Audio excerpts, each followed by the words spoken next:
The first snowstorm of winter came early to Whispering Pines. November 1889 brought no gentle warning, only sudden fury. Wind screamed across the Wyoming territory, bending the tall pines that gave the ranch its name until they moaned like wounded creatures. Snow fell in blinding sheets, erasing the boundary between earth and sky. Inside the main house, Ethan Caldwell stood at the window, a glass of whiskey untouched in his hand. The lamp behind him cast his reflection against the darkness. Tall, lean, shoulders tense as if bracing for a blow that never stopped falling. His face, once handsome, now wore the hollow look of a man who had forgotten how to sleep. A beard, untrimmed for weeks, shadowed his jaw. From upstairs came the sound he dreaded most, his son's cry, weak, fevered, desperate. Ethan closed his eyes. The cry had started 3 days ago, and nothing he tried helped. Dr. Peterson from town had come once, shaken his head, and offered only, "Keep him comfortable, Mr. Caldwell. Some babies just aren't meant for this world." The words had awakened something dangerous in Ethan. He'd nearly struck the man. The crying intensified, pulling him from the window. He set down the whiskey and climbed the stairs, each step heavier than the last. 5 months since Catherine had died, bringing William into this world. 5 months of Ethan failing them both. He reached the nursery and approached the crib where his son thrashed weakly beneath the blankets. William's skin burned with fever, his breath coming in labored gasps. Ethan placed a cool cloth on the baby's forehead, murmuring useless comfort as the storm raged outside. "I don't know what to do," he whispered. "God help me. I don't know what to do." As if in answer, a sound cut through the howling wind. 3 sharp knocks on the front door. Ethan froze. No one traveled in such weather, not unless desperate. The knocking came again, more insistent. He descended the stairs, lifted his shotgun from its place by the door, and opened it a crack, barrel visible. She stood on his porch, a woman bundled in a snow-covered cloak, her face barely visible beneath a sodden hood. Behind her the darkness was absolute. No horse, no wagon in sight. "Mr. Caldwell?" Her voice was steady despite the cold. "I'm Rose Sullivan. You advertised for a cook." Ethan stared. The advertisement had been posted weeks ago. 2 replies, neither suitable. "You're a month late," he said, "and you picked a hell of a night to arrive." "I heard a baby crying." She looked past him toward the stairs. "Is the child ill?" Before Ethan could answer, William's cry turned into a strangled cough that sent ice through his veins. The woman, Rose, pushed forward. "I'm a nurse, not a cook, as we arranged. I can save your son if you let me in now." Ethan raised the shotgun slightly. "Stay where you are." She didn't flinch, just fixed him with clear blue eyes that held no fear, only impatience. "Your son is dying, Mr. Caldwell. Listen to his breathing. That's not a normal fever. I can help. Or you can stand there with your gun while precious minutes pass." From upstairs, William's coughing grew worse. Ethan lowered the weapon and stepped aside. Rose moved past him with surprising determination. Beneath her heavy traveling clothes, her movements revealed strength forged by years of practical labor rather than social refinement.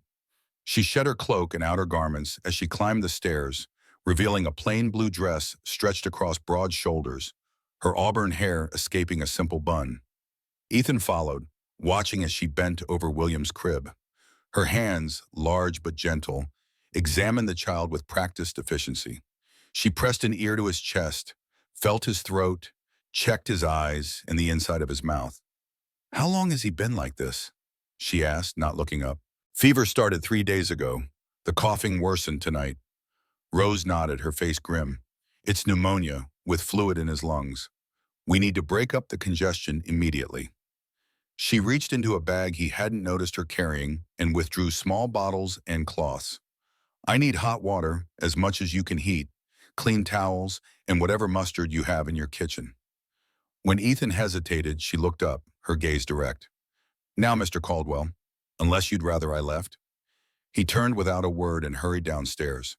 By the time he returned with the requested items, Rose had stripped the baby down to his underclothes and was massaging his chest with firm, circular motions. "Good," she said, taking the supplies. "Now watch and learn." For the next hour, Ethan stood by as Rose created a mustard plaster, applying it to William's chest beneath warm towels. She mixed herbs from her bag into a steaming bowl, holding the baby over the vapors. All the while, she hummed softly a melody he didn't recognize but that seemed to calm William.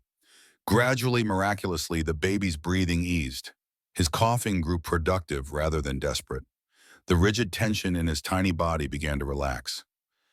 "He's responding," Rose said, satisfaction warming her voice. "The worst has passed, though we'll need to watch him closely tonight." Ethan stared at his son, then at this stranger who had appeared like some unlikely guardian angel in the storm. "Who are you?" he asked finally. Rose didn't look up as she tucked fresh blankets around William. "I told you, Rose Sullivan from Boston originally." "You said nurse, not cook. Why lie in your letter?" Now she paused, her hands stilling on the blanket. When she straightened, her expression was carefully neutral, but her words cut straight and true. "No one wants a fat woman as a nurse anymore, sir, but I can still save your son." The bluntness startled him. Most women he knew would sooner die than acknowledge their size or society's judgment of it. "How did you get here?" he asked, changing course. "I saw no horse. The stage left me at the crossroads before the storm worsened. I walked the last 3 miles." She returned to tending William, her matter settled. Ethan watched her work, confusion warring with gratitude. A stranger appears in a blizzard, lies about her profession, yet saves his child's life with evident skill. Nothing about this made sense. "You can stay the night," he said finally. "We'll discuss arrangements in the morning." Rose nodded, still focused on William. "I'll need to be near him. I can sleep in that chair. There's a room connected to the nursery, Catherine's sewing room." He stopped, the name catching in his throat. "It has a cot." "That will do." As Ethan turned to leave, she spoke again. "Mr. Caldwell, your son needs medicine I don't have with me. When the storm breaks, we'll need to send for it. Write down what's required. I'll have someone ride to Medicine Bow once the snow stops." Alone in his room, Ethan stared at the ceiling, listening to the storm's fury diminish as the hours passed. Occasionally he heard soft movement from the nursery, the creak of floorboards, once a gentle humming. Strange sounds in a house that had known only his footsteps and William's cries for too long. He did not sleep. Instead, he kept his pistol on the nightstand and his door cracked. Guardian or not, Rose Sullivan was still a stranger with unknown motives. He would watch her, allow her to treat William, but trust would not come easily. Morning arrived with pristine brilliance, the world transformed into blinding white. Ethan rose early, his body aching from tension rather than rest.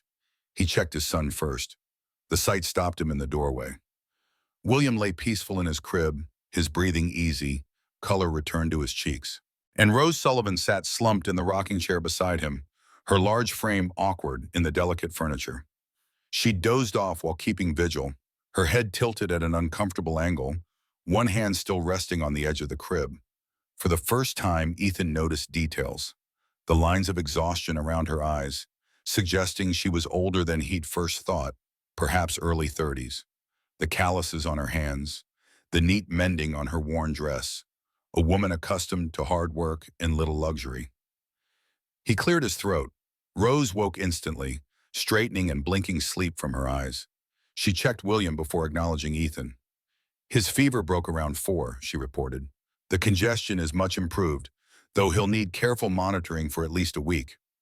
Ethan approached the crib cautiously, still unable to believe the transformation. William opened his eyes, focused on his father, and made a small cooing sound that Ethan hadn't heard in days. "How?" he asked simply. Rose stood, smoothing her rumpled skirts. "Pneumonia in infants requires aggressive treatment.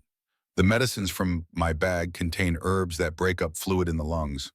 The mustard plaster increases blood flow to the chest." She spoke matter-of-factly, as if reciting from a medical text. "Nothing miraculous, Mr. Caldwell. Just proper care." Dr. Peterson said, "Country doctors often lack training in pediatric respiratory ailments," she interrupted, then seemed to catch herself. "I'm sorry, that was presumptuous." But Ethan had noticed the terminology, the confident diagnosis, the practiced movements of her hands. This was no ordinary nurse. "Where did you train?" he asked. Rose hesitated. "Massachusetts General, before the war, then field hospitals in Virginia and Maryland." She turned away, busying herself with arranging bottles on the dresser. If you'll excuse me, I should prepare William's next treatment. The war ended 24 years ago, Ethan said quietly. You'd have been 17 when I started. Many of us were young. She didn't elaborate further. Now, about my position. You can stay, Ethan said, as William's nurse and the cook, if you're capable. The pay is what was advertised plus room and board. Relief flickered across Rose's face, quickly masked. Thank you. I'll need supplies from town for proper meals. Your pantry is, inadequate, I know. He hadn't had the energy to maintain anything beyond the barest necessities since Catherine's death. Write a list. Charlie McAllister, my foreman, can get what you need when he goes for the medicine. Rose nodded, then glanced down at herself. Is there somewhere I might wash and change? I've been in these clothes since yesterday morning. There's a pump in the kitchen for water. The stove should still have embers. Catherine always said it was the warmest room in winter. Again, his wife's name caught him by surprise. He rarely spoke it aloud anymore. Rose gathered her bag. I'll look in on William every 15 minutes. If his breathing changes or the coughing returns, call for me immediately. Ethan watched her go, this strange woman who had taken command of his home with such calm authority. He should feel invaded, resentful. Instead, for the first time in months, he felt something dangerously close to hope. The kitchen transformed in a matter of days. Where dust and disorder had reigned, now copper pots gleamed, floors shone, and the perpetual scent of wood smoke was joined by yeast, herbs, and simmering stews. Rose worked with quiet efficiency, establishing rhythms to the household that had been absent since Catherine's passing. She rose before dawn to start the fires, prepare breakfast, and check on William. By the time the ranch hands arrived for their morning meal, the table was laden with hot cakes, bacon, eggs, and strong coffee. The men, initially wary of this large woman who spoke little, were won over by food better than they'd eaten in months. Ethan observed from a distance. He took his meals alone in his study, accepting the tray Rose brought without comment. But he watched, the way she handled William with such natural ease, bathing him, feeding him, speaking to him in a voice both firm and gentle. The way she moved through the house like she belonged there, as if her broad figure had always filled these rooms. But he also noted her careful boundaries. She never entered his bedroom, never asked about Catherine beyond what was necessary for William's care, never attempted conversation beyond reporting on his son's progress or household matters. And he maintained his vigilance, checking the nursery at odd hours, listening for any sound out of place, occasionally noting the contents of her bag when she left it unattended. The shotgun remained loaded by the front door. A week after her arrival, Rebecca Hayes paid her first visit. Catherine's younger sister arrived unannounced, her horse kicking up snow as she cantered into the yard. Ethan saw her from his study window and felt a familiar tightening in his chest. Rebecca had been a constant, uncomfortable presence since Catherine's death, part grieving sister, part accusing witness. The front door opened and closed. Voices in the hallway, Rebecca's sharp and demanding, Rose's low and measured. Then silence. Ethan sighed and left his refuge. He found them in the sitting room, the tension palpable. Rebecca stood rigid in her expensive traveling coat, her blonde beauty a painful echo of Catherine's. Rose sat calmly in a chair too small for her frame, William sleeping peacefully in her arms. Ethan, Rebecca said when she saw him, her voice tight. Why wasn't I informed you'd hired someone? It was a sudden arrangement, he replied, keeping his voice neutral. Rose arrived during the storm. William was ill. Rebecca's eyes narrowed.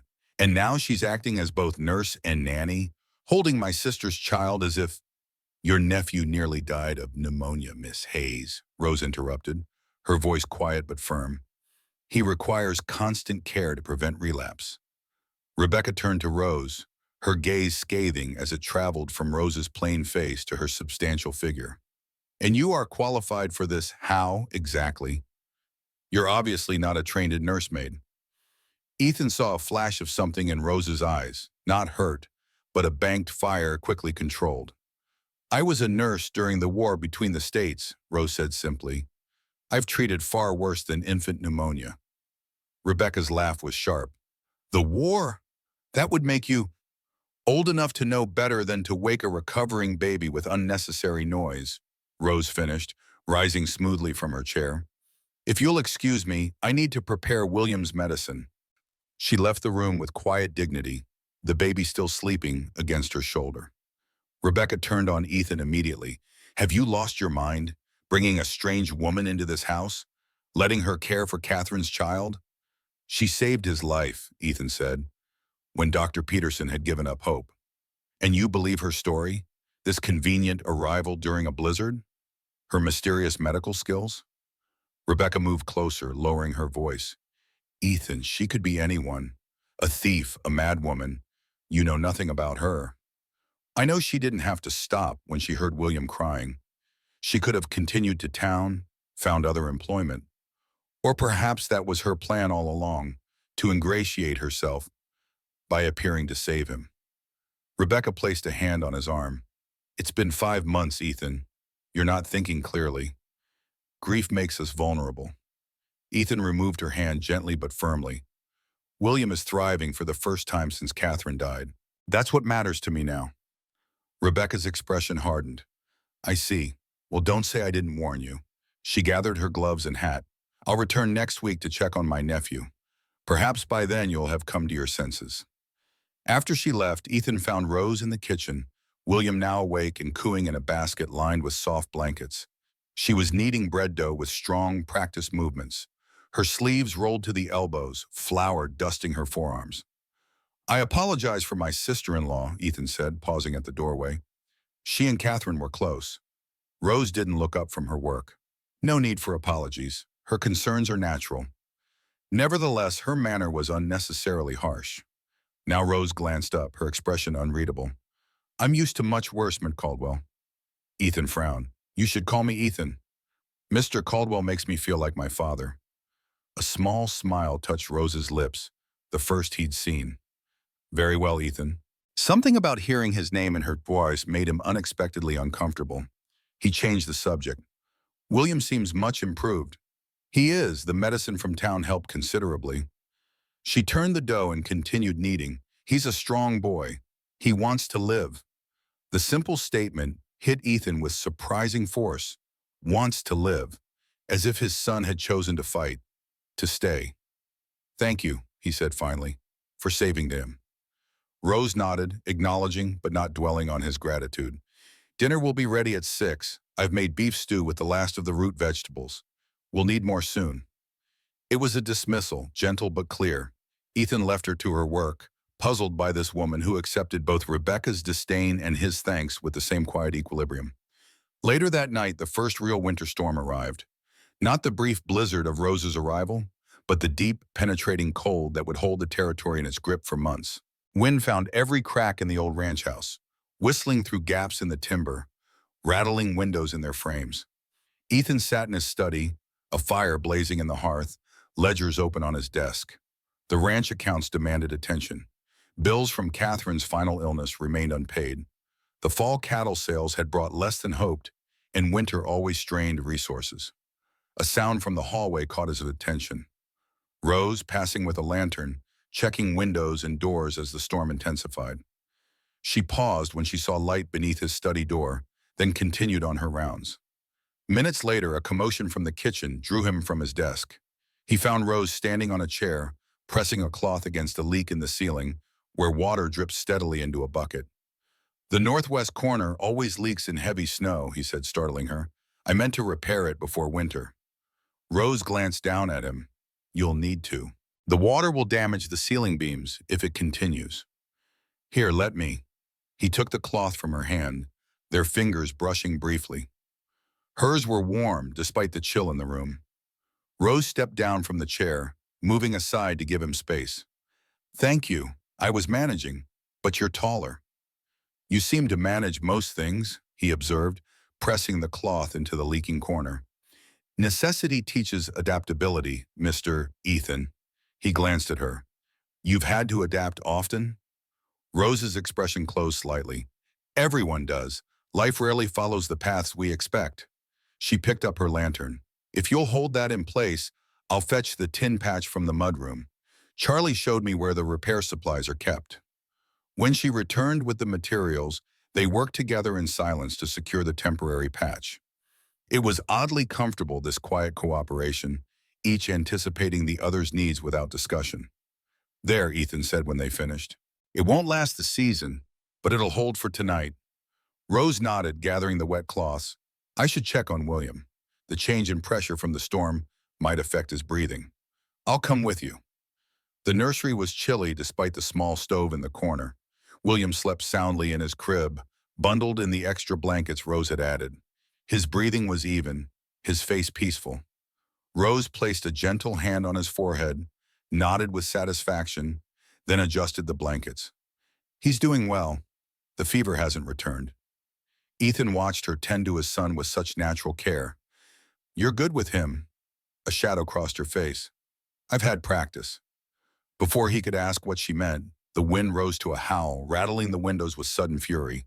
The lights flickered, then went out as a gust extinguished the lanterns and lamps throughout the house. Darkness engulfed them, broken only by the faint glow of embers in the nursery stove. Rose moved immediately to the window, securing the latch. The storm's worsening. We should bring more wood for the stove before the paths are completely blocked. Ethan felt for the matches he kept in his pocket and relit their lantern. I'll get it. Stay with William. Outside, the world had transformed into a howling whiteness. Ethan struggled against the wind to reach the woodpile, gathering as much as he could carry. By the time he returned, snow covered his shoulders and hair. Rose had moved William's crib closer to the stove and was feeding the remaining embers. She looked up when Ethan entered, relief crossing her features. Good, the temperature's dropping quickly. She took some of the wood from his arms, arranging it skillfully in the stove. As warmth began to return to the small room, Ethan brushed snow from his clothes. The rest of the house will be freezing by morning. I've closed off his unused rooms and placed rugs against the doors to prevent drafts, Rose said. The kitchen stove is banked for the night, and I've brought hot bricks for William's crib. Her efficiency continued to impress him.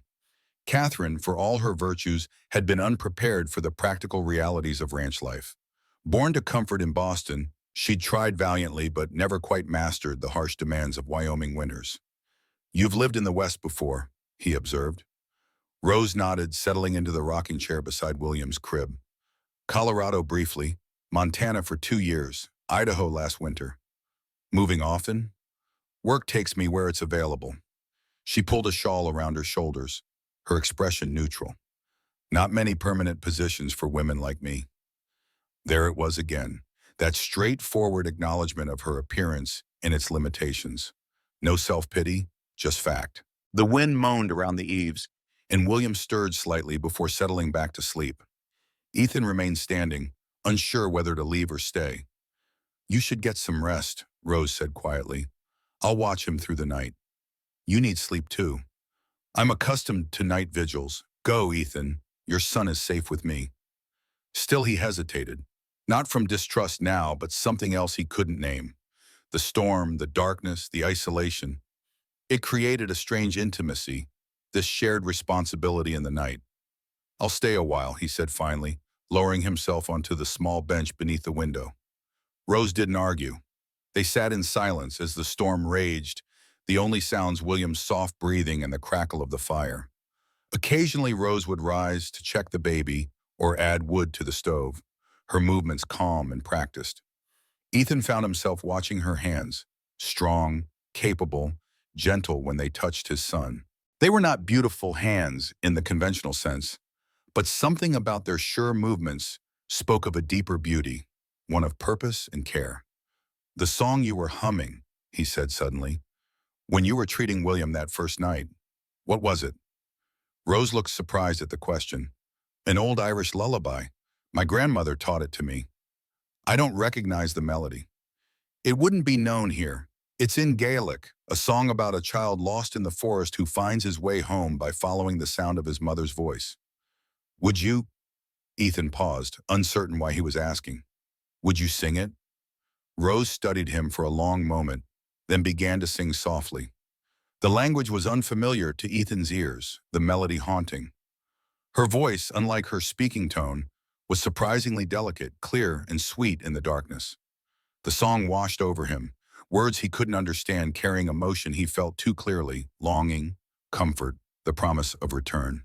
It reminded him of his own mother, long gone, who had sung to him in a language not English, but German, her native tongue. When Rose finished, the silence felt different, warmer somehow, despite the storm's unceasing assault.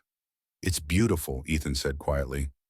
"My grandmother said music carries across distances words can't reach." Rose's eyes reflected the stove's glow. "I've always found it to be true." "Your family is from Ireland?" "My parents came over during the famine years. I was born in Boston." She adjusted her shawl. "And yours? Your name is English, but you mentioned your father." "My father was from Kent originally. He came to New York as a young man, met my mother, a German immigrant, and eventually brought her west to Wyoming Territory. They were among the first settlers here." Ethan was surprised at himself for sharing even these basic facts. He rarely spoke of his parents to anyone. "It takes courage to leave everything familiar behind," Rose observed. "For your parents and for yours." "Or desperation," Ethan said. "Sometimes people run because staying hurts more." The words hung between them, unexpectedly revealing. Rose didn't respond immediately, just rocked slowly in her chair, her gaze on William. "Yes," she said finally. "That too." The storm's fury seemed to ease slightly, the wind's howl diminishing to a low moan. In the relative quiet, Ethan found himself growing drowsy, the tension of the past days finally catching up with him. Rose noticed. "You should sleep, Ethan. The chair in your study reclines if you're concerned about returning to your room." "I'm fine here." She gave him a look that was almost amused. "On that hard bench? You'll be no use to anyone tomorrow with a stiff back." Before he could respond, William made a small sound in his sleep, and Rose immediately turned her attention to the baby. She hummed a few bars of the lullaby, adjusted his blankets, and the child settled once more. Watching her, Ethan felt a strange tightness in his chest. For 5 months, he had been utterly alone in caring for his son, awkward, inadequate, terrified. Now this woman had appeared with her competent hands and quiet songs, creating safety where he had only managed survival. "Why did you really come here, Rose?" he asked, the question escaping before he could consider it. She looked up, startled. "I told you, I needed work." "There are easier places to find employment than an isolated ranch in Wyoming winter, places better suited to your skills." Rose was silent for a long moment. When she spoke, her voice was careful. "Some doors close when you reach a certain age, or a certain shade, or when your past follows you." She met his eyes directly. "Sometimes the only open doors are the ones farthest from where you've been." It wasn't a complete answer, but Ethan recognized truth in it, and something else. A wariness, a defensive edge beneath her calm exterior. "I should check the other stoves," Rose said, rising. "Make sure they're still burning." She left the room before he could respond, the lantern's light receding down the hallway, leaving Ethan alone with his sleeping son and questions he wasn't sure he wanted answered. The next morning dawned clear and brutally cold. Snow had drifted against the house in smooth, sculptural formations, some nearly reaching the second-floor windows. The world beyond the yard had vanished, replaced by an endless white plain that reflected the sun with blinding brilliance. Ethan woke in his study, having eventually taken Rose's advice about the reclining chair. His back protested as he straightened, muscles stiff from cold and awkward sleep. The house was quiet except for the familiar sounds of morning activity from the kitchen. He found Rose there, already dressed and cooking. The kitchen was warm, the stove radiating heat that fogged the frost-covered windows. William sat propped in a basket lined with blankets, watching Rose with bright, alert eyes. "Good morning," Rose said without turning from the stove. "Coffee's hot. Breakfast in 10 minutes. Ethan poured himself a cup, the rich aroma a welcome change from the weak brew he'd been making for months. The storms passed. For now, Charlie came by early to check the livestock. He says we should expect another front by tomorrow evening." She glanced at him. "You should eat. You barely touched dinner last night." Ethan hadn't realized she'd noticed. "I wasn't hungry." "Nevertheless, you need strength, especially now." She placed a plate before him. Eggs, bacon, fried potatoes with onions, all arranged with simple care. "What about you?" he asked, realizing she'd set only his place. "I've eaten." Rose turned back to the stove. "I take my meals early." "You don't have to." The words came out more abruptly than he intended. "Eat separately, I mean." Rose paused, then looked at him directly. Some employers prefer their staff to keep their distance. I'm not, Ethan stopped, unsure what he was trying to say. That is, you're welcome to eat with me, if you wish. A small, puzzled frown creased her brow. Thank you, perhaps tomorrow. She lifted William from his basket. I should change him before the men come in for breakfast. As she left the kitchen, Ethan felt strangely disappointed. He'd made the offer impulsively, but her polite refusal left him off balance. Most household staff would be pleased at such an invitation, but Rose seemed to prefer maintaining boundaries he hadn't even considered. The ranch hands arrived in a burst of cold air and stomping boots, their voices loud after the morning's quiet. They greeted Ethan with respectful nods before diving into the breakfast Rose had prepared. Their approval was evident in cleaned plates and second helpings. Miss Sullivan's got a real touch in the kitchen, Charlie McAllister commented, helping himself to more potatoes. The foreman was in his 60s, his face weathered by decades in the Wyoming elements, his eyes still sharp beneath bushy gray brows. Best meals we've had since, he stopped, glancing at Ethan. In a good while. She seems capable, Ethan agreed neutrally. Charlie studied him over his coffee cup. William looks better too, color in his cheeks again.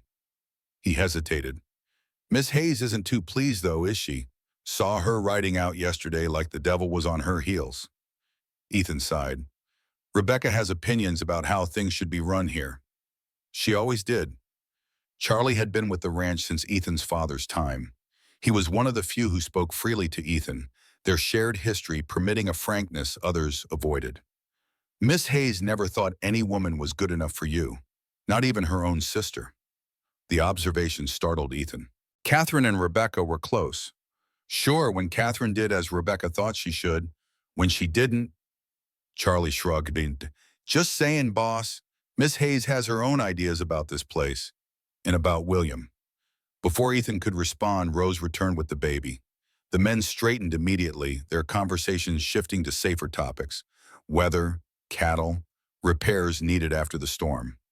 Rose settled William in his basket, then began clearing plates with quiet efficiency. She didn't participate in the conversation, but Ethan noticed she listened carefully, her expressions occasionally revealing interest or concern at mentions of damages or supplies needed.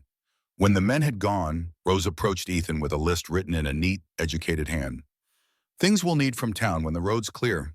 Medicine for William, food staples, and a few household necessities. Ethan scanned the list, noting the precise organization and careful consideration of what was truly essential. Unlike Catherine's often extravagant town orders, Rose's requests were practical, economical, yet not austere. I'll have Charlie go as soon as possible, he said, folding the paper into his pocket. Is there anything else you need? For yourself, I mean. Rose seemed surprised by the question. No, I have what I need. Looking at her plain dress, worn but meticulously clean, Ethan wondered if that was true or simply what she'd grown accustomed to saying. If you think of anything, add it to the list, he said. Winter is long here. Comforts matter. Something flashed in her eyes, not quite suspicion, but a cautious assessment. Thank you, but I'm not here for comforts. The statement, simple and direct, left Ethan wondering exactly why she was here. For work, yeah, for shelter through the winter. But there was something else driving Rose Sullivan, some purpose beyond immediate necessity. He would have time to discover it, he supposed. Winter had only just begun, and the storms that had brought her to his door would keep them all confined for months to come. Later that day, as Rose was dusting the shelves in Catherine's former sewing room, now her own sparse quarters, she came across a small leather-bound book wedged behind a row of fabric bolts. It was a journal, its pages filled with Catherine's delicate handwriting. Rose knew she should set it aside, return it to Ethan unopened. But a page fell open as she lifted it, and her eyes caught a passage that froze her where she stood. The headaches are worse. The medicine Dr. Peterson prescribed does nothing. I haven't told Ethan. He worries enough with the baby coming, but I fear something is wrong beyond normal pregnancy complaints. My mother had similar pains before she died. I pray it's not the same affliction. The entry was dated just 3 weeks before William's birth. Rose closed the journal quickly, her heart racing. This was private family history, not for her eyes. And yet, The medical professional in her recognized warning signs that should not be ignored, especially not with William showing respiratory weakness that could indicate inherited fragility. She placed the journal in her apron pocket. Tonight, after the house was quiet, she would read more. Not out of curiosity, but necessity. If Catherine Caldwell had died of something beyond childbed fever, something that might affect her son, Rose needed to know, for William's sake. And perhaps, though she wouldn't admit it even to herself, for Ethan's as well. That night, as winter settled fully over Whispering Pines, Ethan lay awake in his room, listening to the occasional creak of floorboards as Rose moved about the nursery. The shotgun remained by his door, but his hand no longer reached for it instinctively. Outside his window, snow continued to fall, each flake adding to the blanket that isolated them from the world beyond. Within these walls, something had shifted, imperceptible yet undeniable. A woman with secrets and skills had brought change to his home, as surely as the winter had transformed the landscape. He closed his eyes, knowing sleep would come easier tonight than it had in months. His son breathed easily down the hall, saved by hands that now cared for his home. But as consciousness faded, a small warning flickered at the edges of his mind. Trust, like winter's thaw, would come slowly. And every stranger, no matter how welcome their arrival, brought with them mysteries that eventually demanded answers. Days melted into weeks as winter tightened its grip on Whispering Pines. December arrived with shortened days and long nights that glittered with frost. Within the ranch house, new routines emerged, small rituals that brought order to a home long adrift in grief and neglect. Rose moved through the house like a quiet force of nature, her presence gradually transforming more than just the physical space. Floors shone, windows gleamed despite constant frost, and fires burned steadily in hearths that had grown cold. William thrived under her care, his cough diminishing, his appetite improving, his smiles coming more frequently. Ethan watched the changes with a mixture of gratitude and unease. Each improvement reminded him of his own failures, the months he'd barely managed to keep his son alive, let alone nurture him, the house he'd allowed to fall into disrepair, the business matters he'd neglected. Late one evening, Ethan sat at his desk, ledgers spread before him, struggling to make sense of the ranch accounts. The lamplight cast harsh shadows on columns of numbers that refused to balance. Frustration built as he realized how much financial ground had been lost during his months of distraction. A soft knock interrupted his brooding. Rose stood in the doorway, a cup of something steaming in her hand. "You've been in here for hours," she said. "I thought you might need this." She placed the cup on his desk. Herbal tea, not coffee, its scent unfamiliar but pleasant. "For headaches," she explained, seeing his questioning look. "I noticed you rubbing your temples at dinner." The observation startled him. He hadn't realized she'd been paying such close attention. "Thank you." He lifted the cup, taking a cautious sip. The flavor was earthy, slightly bitter, with hints of mint and something else he couldn't identify. Rose lingered, her gaze falling on the ledgers. "Accounts giving you trouble?" Ethan almost dismissed the question. Financial matters weren't appropriate to discuss with the household staff, but found himself nodding instead. "I've neglected them too long. Now I'm paying the price." Rose hesitated, then spoke carefully. "I have some experience with bookkeeping, if you'd like another pair of eyes." He looked up, surprised again. "You've managed business accounts?" "I kept the books for the field hospital in Virginia. Later, I did the same for a doctor's practice in Boston." Her expression remained neutral, but Ethan detected a hint of defensiveness, as if expecting him to doubt her abilities. "I'd welcome the help," he said simply. Relief flickered across her face. She moved closer, her gaze scanning the open ledgers. "May I?" Ethan nodded, sliding the main account book toward her. Rose studied the pages with focused attention, her fingers tracing columns of numbers, occasionally making small sounds of understanding or concern. She asked precise questions about cattle bow sales, supply costs, outstanding debts. Each query revealed a sharp financial mind that Ethan hadn't suspected. "Your cattle operation is actually profitable," she said finally, "but medical expenses from last year created a significant deficit, and there are," she paused, choosing her words carefully, "expenditures in Boston that seem unusually high." Ethan tensed. The Boston expenses were Catherine's, specialists' treatments, medications that had ultimately proved useless. He wasn't ready to discuss those with anyone, not even this increasingly intriguing woman. "Those are personal matters," he said, his tone cooler than intended. Rose nodded, withdrawing slightly. "Of course, I apologize for overstepping." She straightened, smoothing her apron. "The ranch itself is sound, though cash flow is tight until spring. If you reduce some household expenses and postpone non-essential repairs, you could stabilize your position by February." Her assessment was concise and professional, without judgment or pity. Ethan found himself unexpectedly grateful for her straightforward approach. "Thank you," he said. "Your insights are helpful." Rose accepted his words with a simple nod. "The tea should help with the headache. Try to get some rest, Ethan. William will be up early as usual." She turned to leave, but Ethan called after her. "Rose, where did you learn finance?" She paused in the doorway. "My father was a banker before the drink took him. He taught me figures before he taught me letters." A faint smile touched her lips. "He said numbers never lie, even when people do." With that, she was gone, leaving Ethan with his tea and a growing realization that Rose Sullivan contained depths he had barely begun to fathom. Later that night, after the house had fallen silent, Rose sat beside the small lamp in her room, Catherine's journal open in her lap. She had been reading it in fragments over the past weeks, her medical training making certain passages leap out with alarming clarity. "The pain behind my eyes is constant now. Light makes it unbearable. Dr. Peterson says it's just the pregnancy, but I remember Mother's descriptions too well. The same symptoms before the seizures began. I've started keeping track.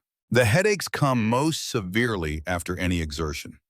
My vision blurs on the right side first, then spreads. Nosebleeds follow within hours.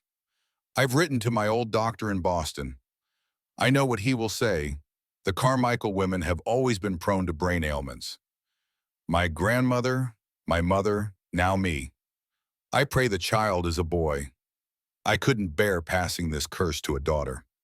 Rose closed the journal, her hands trembling slightly. Catherine had suspected a hereditary condition, possibly a form of cerebral aneurysm or tumor. Her death had likely not been from childbirth complications, as everyone believed, but from a rupture or hemorrhage triggered by the strain of delivery. More troubling were the implications for William. While the condition seemed to manifest primarily in the Carmichael women, male children could still be carriers, and William's respiratory weakness could indicate other inherited vulnerabilities. Rose struggled with her discovery.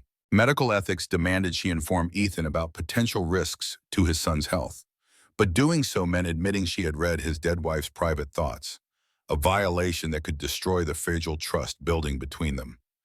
For now, she would watch William more carefully, document any symptoms that might indicate neurological issues, and search for an opportunity to raise the subject without revealing her source. She tucked the journal into the small wooden box where she kept her most personal possessions: a faded photograph, a pressed flower, a tarnished medal, and a sealed letter she had never found the courage to send. Secrets and memories, the accumulated weight of a life that had veered far from its intended course. Tomorrow she would go to town for the first time since arriving at Whispering Pines. Perhaps there she could discreetly inquire about the Carmichael family history without arousing suspicion. The town of Medicine Bow appeared through swirling snow, like a rough sketch partially erased. A single main street lined with wooden buildings, some 2 stories high, most huddled low against the wind. Ethan drove the wagon with Rose beside him, bundled in every spare blanket the house could provide. William remained at the ranch with Charlie's wife Martha, who had come specifically to watch him. "Not much to look at," Ethan said as they approached, "but it serves its purpose." Rose studied the frontier town with practical interest. "It has what we need, that's enough." Her response reflected what Ethan had come to recognize as her fundamental outlook: function over form, practicality over pretense. Catherine had always found Medicine Bow hopelessly provincial, counting the days until they could travel to Cheyenne or, better yet, return to Boston for civilization. They stopped first at the general store, a large building with a false front and a pot-bellied stove that made the interior almost uncomfortably warm after the frigid ride. The proprietor, Harold Smith, greeted Ethan with familiar respect, then turned curious eyes to Rose. "Miss Sullivan," Ethan introduced her. Our new cook and William's nurse. Smith's gaze traveled over Rose's substantial figure, lingering momentarily on her plain face before settling into a polite mask. Pleasure, ma'am. Any friend of the Caldwells is welcome here. Miss Sullivan has a list of supplies we need, Ethan said, handing over Rose's neatly written page. As Smith moved through the store, gathering items, his wife emerged from a back room. Eliza Smith was a thin, energetic woman with sharp eyes and a sharper tongue, known for managing both the town's gossip and its social hierarchies with equal precision. Mr. Caldwell, she said, her voice warming with sympathy, how good to see you in town again. And how is little William? Much improved, Mrs. Smith, thanks in large part to Miss Sullivan's care. Eliza turned assessing eyes to Rose. Indeed, you have medical training, Miss Sullivan? Rose met the scrutiny with calm dignity. I was a nurse during the war, yes. The war? Eliza's eyebrows rose. You must have been very young. Many of us were, Rose replied simply. Eliza's gaze sharpened. And you've been nursing ever since? How unusual for a... She paused delicately. For someone no longer in their first youth. The implied criticism hung in the air. Rose's expression remained unchanged, but Ethan noticed her shoulders straightening almost imperceptibly. I go where I'm needed, Mrs. Smith. Age and appearance matter little when someone is suffering. Before Eliza could respond, a commotion erupted from the back of the store, a child's strangled cry, followed by a woman's panicked shout. Rose moved instantly toward the sound, her usual measured pace forgotten. They found a young boy, perhaps 4 years old, his face purpling as he clutched his throat, unable to breathe. His mother hovered helplessly, terror in her eyes. He was eating hard candy, the woman gasped. It must be stuck. Rose didn't hesitate. She positioned herself behind the child, wrapped her arms around his small torso, and performed a sharp upward thrust just below his rib cage. Nothing happened. She repeated the maneuver with more force. On the third attempt, a small candy shot from the boy's mouth. He drew in a ragged breath, then began to wail, a healthy, reassuring sound after the terrible silence. The mother gathered her son into her arms, tears streaming down her face. Thank you, she sobbed. How did you know what to do? A technique developed by a doctor in Boston, Rose explained, her voice returning to its usual calm. It forces air from the lungs to expel obstructions. Ethan watched as the initial shock in the store gave way to something like admiration. Whispers circulated among the customers who had gathered to witness the emergency. She saved Tommy's life. Did you see how fast she moved? Must have been a good nurse, despite her. The last comment faded as the speaker caught Ethan's eye. He turned back to find Rose already retreating from the attention, her moment of remarkable action over, her demeanor once again composed and unassuming. Eliza Smith approached, her earlier condescension replaced by a more genuine respect. That was impressive, Miss Sullivan. We're fortunate to have someone with your skills in our community. Rose accepted the compliment with a slight nod. I'm glad I could help. She glanced at Ethan. We should finish our errands before the weather worsens. As they left the store, lists completed and supplies secured, Ethan noticed a subtle change in how the townspeople regarded Rose. Nods of greeting replaced curious stares. Space was made for her on the crowded boardwalk. Her size and plain appearance seemed less remarkable now, overshadowed by her demonstrated competence. Their next stop was the doctor's office, where Ethan needed to settle his outstanding bill. As they entered the small, antiseptic-smelling building, Rose tensed visibly. You can wait in the wagon if you prefer, Ethan offered, misinterpreting her discomfort.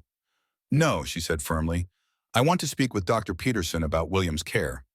Dr. Peterson was a thin, tired-looking man in his 50s, his manner brusque but not unkind. He recognized Rose immediately. Ah, the miracle worker, he said, gesturing them into his office. News travels fast in Medicine Bow. You've become something of a local celebrity, Miss Sullivan. Rose's expression remained neutral. Hardly that. I simply happened to be in the right place and knew exactly what to do. Peterson studied her with professional interest. Mr. Caldwell mentioned you were a nurse during the war. Where did you train? Massachusetts General initially, then field hospitals in Virginia. Under which surgeons? Rose named several doctors, and Ethan noticed Peterson's eyebrows rise with reluctant respect. Impressive credentials, the doctor admitted, though unusual to find someone with your background in these parts. Life takes unexpected turns, Rose said simply. Peterson nodded, then turned to business, reviewing Williams' progress based on Ethan's report. When Rose described the treatment regimen she had established, the doctor listened with increasing attention. That's more aggressive care than I would have prescribed, he admitted, but evidently effective. The boy has a stronger constitution than I gave him credit for. Or better care, Ethan said quietly.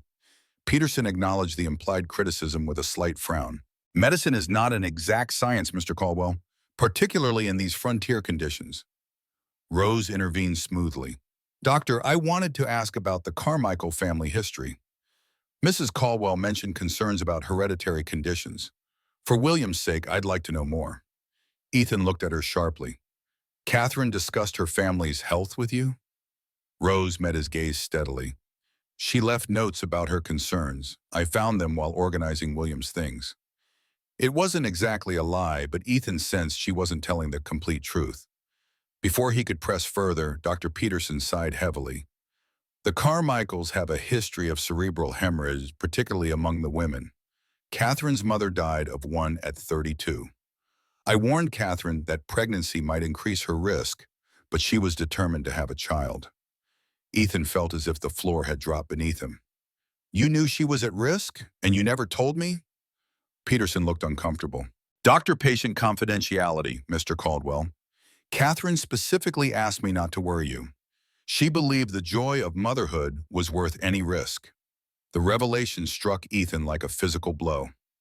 All these months he had believed Catherine died from a complication no one could have foreseen. To learn she had knowingly endangered herself and chosen to keep that danger secret from him was a betrayal he hadn't anticipated. Rose's voice cut through his stunned silence. What about male children of Carmichael women? Are they at risk for similar conditions? Less directly, Peterson said. The males tend to show different manifestations, respiratory weaknesses, sometimes heart irregularities, not necessarily fatal if properly managed. William's pneumonia, Ethan said. Could that be related? Possibly. I'd recommend monitoring his heart and breathing patterns regularly. Peterson glanced at Rose. Though it seems he's already in capable hands for that. The conversation continued, but Ethan barely heard it. His mind was filled with questions he could never ask Catherine now. Why hadn't she trusted him with the truth? Had she truly believed he would value a child over her safety? And how many other secrets had she kept during their marriage? Outside, the snow had intensified. They completed their remaining errands in near silence, Ethan withdrawn into his thoughts, Rose respecting his need for privacy. It was only as they were loading the last supplies into the wagon that trouble found them. Rebecca Hayes emerged from the millinery shop, accompanied by a tall, expensively dressed man Ethan didn't recognize. When Rebecca spotted them, her expression hardened. "Ethan," she called, approaching with the stranger in tow. "What a surprise to find you in town. And with the help." Her gaze slid dismissively over Rose. "Rebecca," Ethan acknowledged stiffly. "We're gathering supplies before the next storm." Rebecca gestured to her companion. "Allow me to introduce Mr. Daniel Foster. He represents the Northwestern Railroad Company. Mr. Foster, my brother-in-law, Ethan Caldwell, and his employee, Miss Sullivan." Foster was perhaps 40, with the polished manner of an Eastern businessman and eyes that calculated value with every glance. "Mr. Caldwell, a pleasure. I've heard much about your property from Miss Hayes." Something in the man's tone put Ethan immediately on guard. "Indeed, I wasn't aware my ranch was a topic of railroad interest." "The Northwestern is expanding its lines through this territory," Foster explained smoothly. "Your land includes a pass that would be most advantageous for our planned route." "My land is not for sale," Ethan said flatly. Foster smiled, undeterred. "Everything has its price, Mr. Caldwell. I'd be happy to discuss a very generous offer at your convenience." Before Ethan could respond, Foster's attention shifted to Rose, who had been quietly securing packages in the wagon. His expression changed subtly, a flash of recognition quickly masked. "Miss Sullivan, is it? You look familiar. Have we met before?" Rose turned and Ethan saw something he hadn't witnessed before. A flicker of genuine fear in her composed features, quickly suppressed. "I don't believe so, Mr. Foster." Foster studied her face attentively. "No, I'm certain. Ah, Boston, perhaps? Or was it Baltimore?" "I've traveled extensively for work," Rose said, her voice deliberately neutral. "Excuse me, the weather is worsening. We should start back, Ethan." Foster watched her with unsettling intensity. Of course, winter travel can be so treacherous, especially for those with histories they'd prefer to leave behind. The comment hung in the air like a veiled threat. Rose didn't respond, but Ethan saw her hands tighten on the wagon's edge. Rebecca looked between them, confusion giving way to calculation. "Mr. Foster has been telling me fascinating stories about the war years.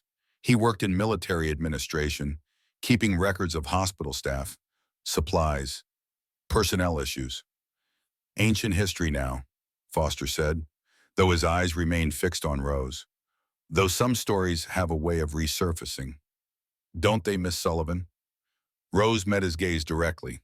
"The past is past, Mr. Foster. Some of us prefer to focus on the present." "Admirable philosophy." Foster tipped his hat. "I look forward to our next meeting, Mr. Caldwell. I'll call at your ranch soon to discuss business more thoroughly." As they drove away, Ethan noticed Rose's uncharacteristic silence. She sat rigidly beside him, her face turned away, watching the snow-covered landscape, as if expecting pursuit. "You know him," Ethan said finally. Rose didn't immediately answer. When she did, her voice was carefully controlled. "I encountered many officials during the war. Some were honorable, others abused their authority." "And Foster?" "The latter." She didn't elaborate further. Ethan wanted to press for more, but something in her posture warned against it. Whatever history existed between Rose and Foster, it was clearly painful and potentially dangerous. "He has no business at Whispering Pines," Ethan said. "I have no intention of selling to the railroad." Rose glanced at him, relief visible in her eyes. "Rebecca seems to have a different opinion." "Rebecca doesn't own the ranch. Her interest is in William, not the land." "Be careful, Ethan. Foster is not a man who accepts refusal easily, and he has ways of discovering vulnerabilities." The warning held a personal knowledge that made Ethan wonder, yet again, about the woman beside him. Her past, her secrets, the circumstances that had brought her to his door on that snowy night. He had come to trust her with his son, his home, even his accounts. But did he truly know Rose Sullivan at all? The question lingered as they made their way back through deepening snow, the wagon moving slowly against the building storm, the distance between them and Medicine Bow increasing with every mile. The atmosphere at the ranch changed subtly after their return from town. Rose maintained her efficient routines, caring for William, preparing meals, managing the household. But a new wariness had entered her manner, a heightened alertness, as if expecting unwelcome news to arrive at any moment. Ethan, too, found himself distracted. Dr. Peterson's revelations about Catherine's condition haunted him. He spent hours in his study, reading through her letters and papers, searching for hints he should have recognized, warnings he had missed.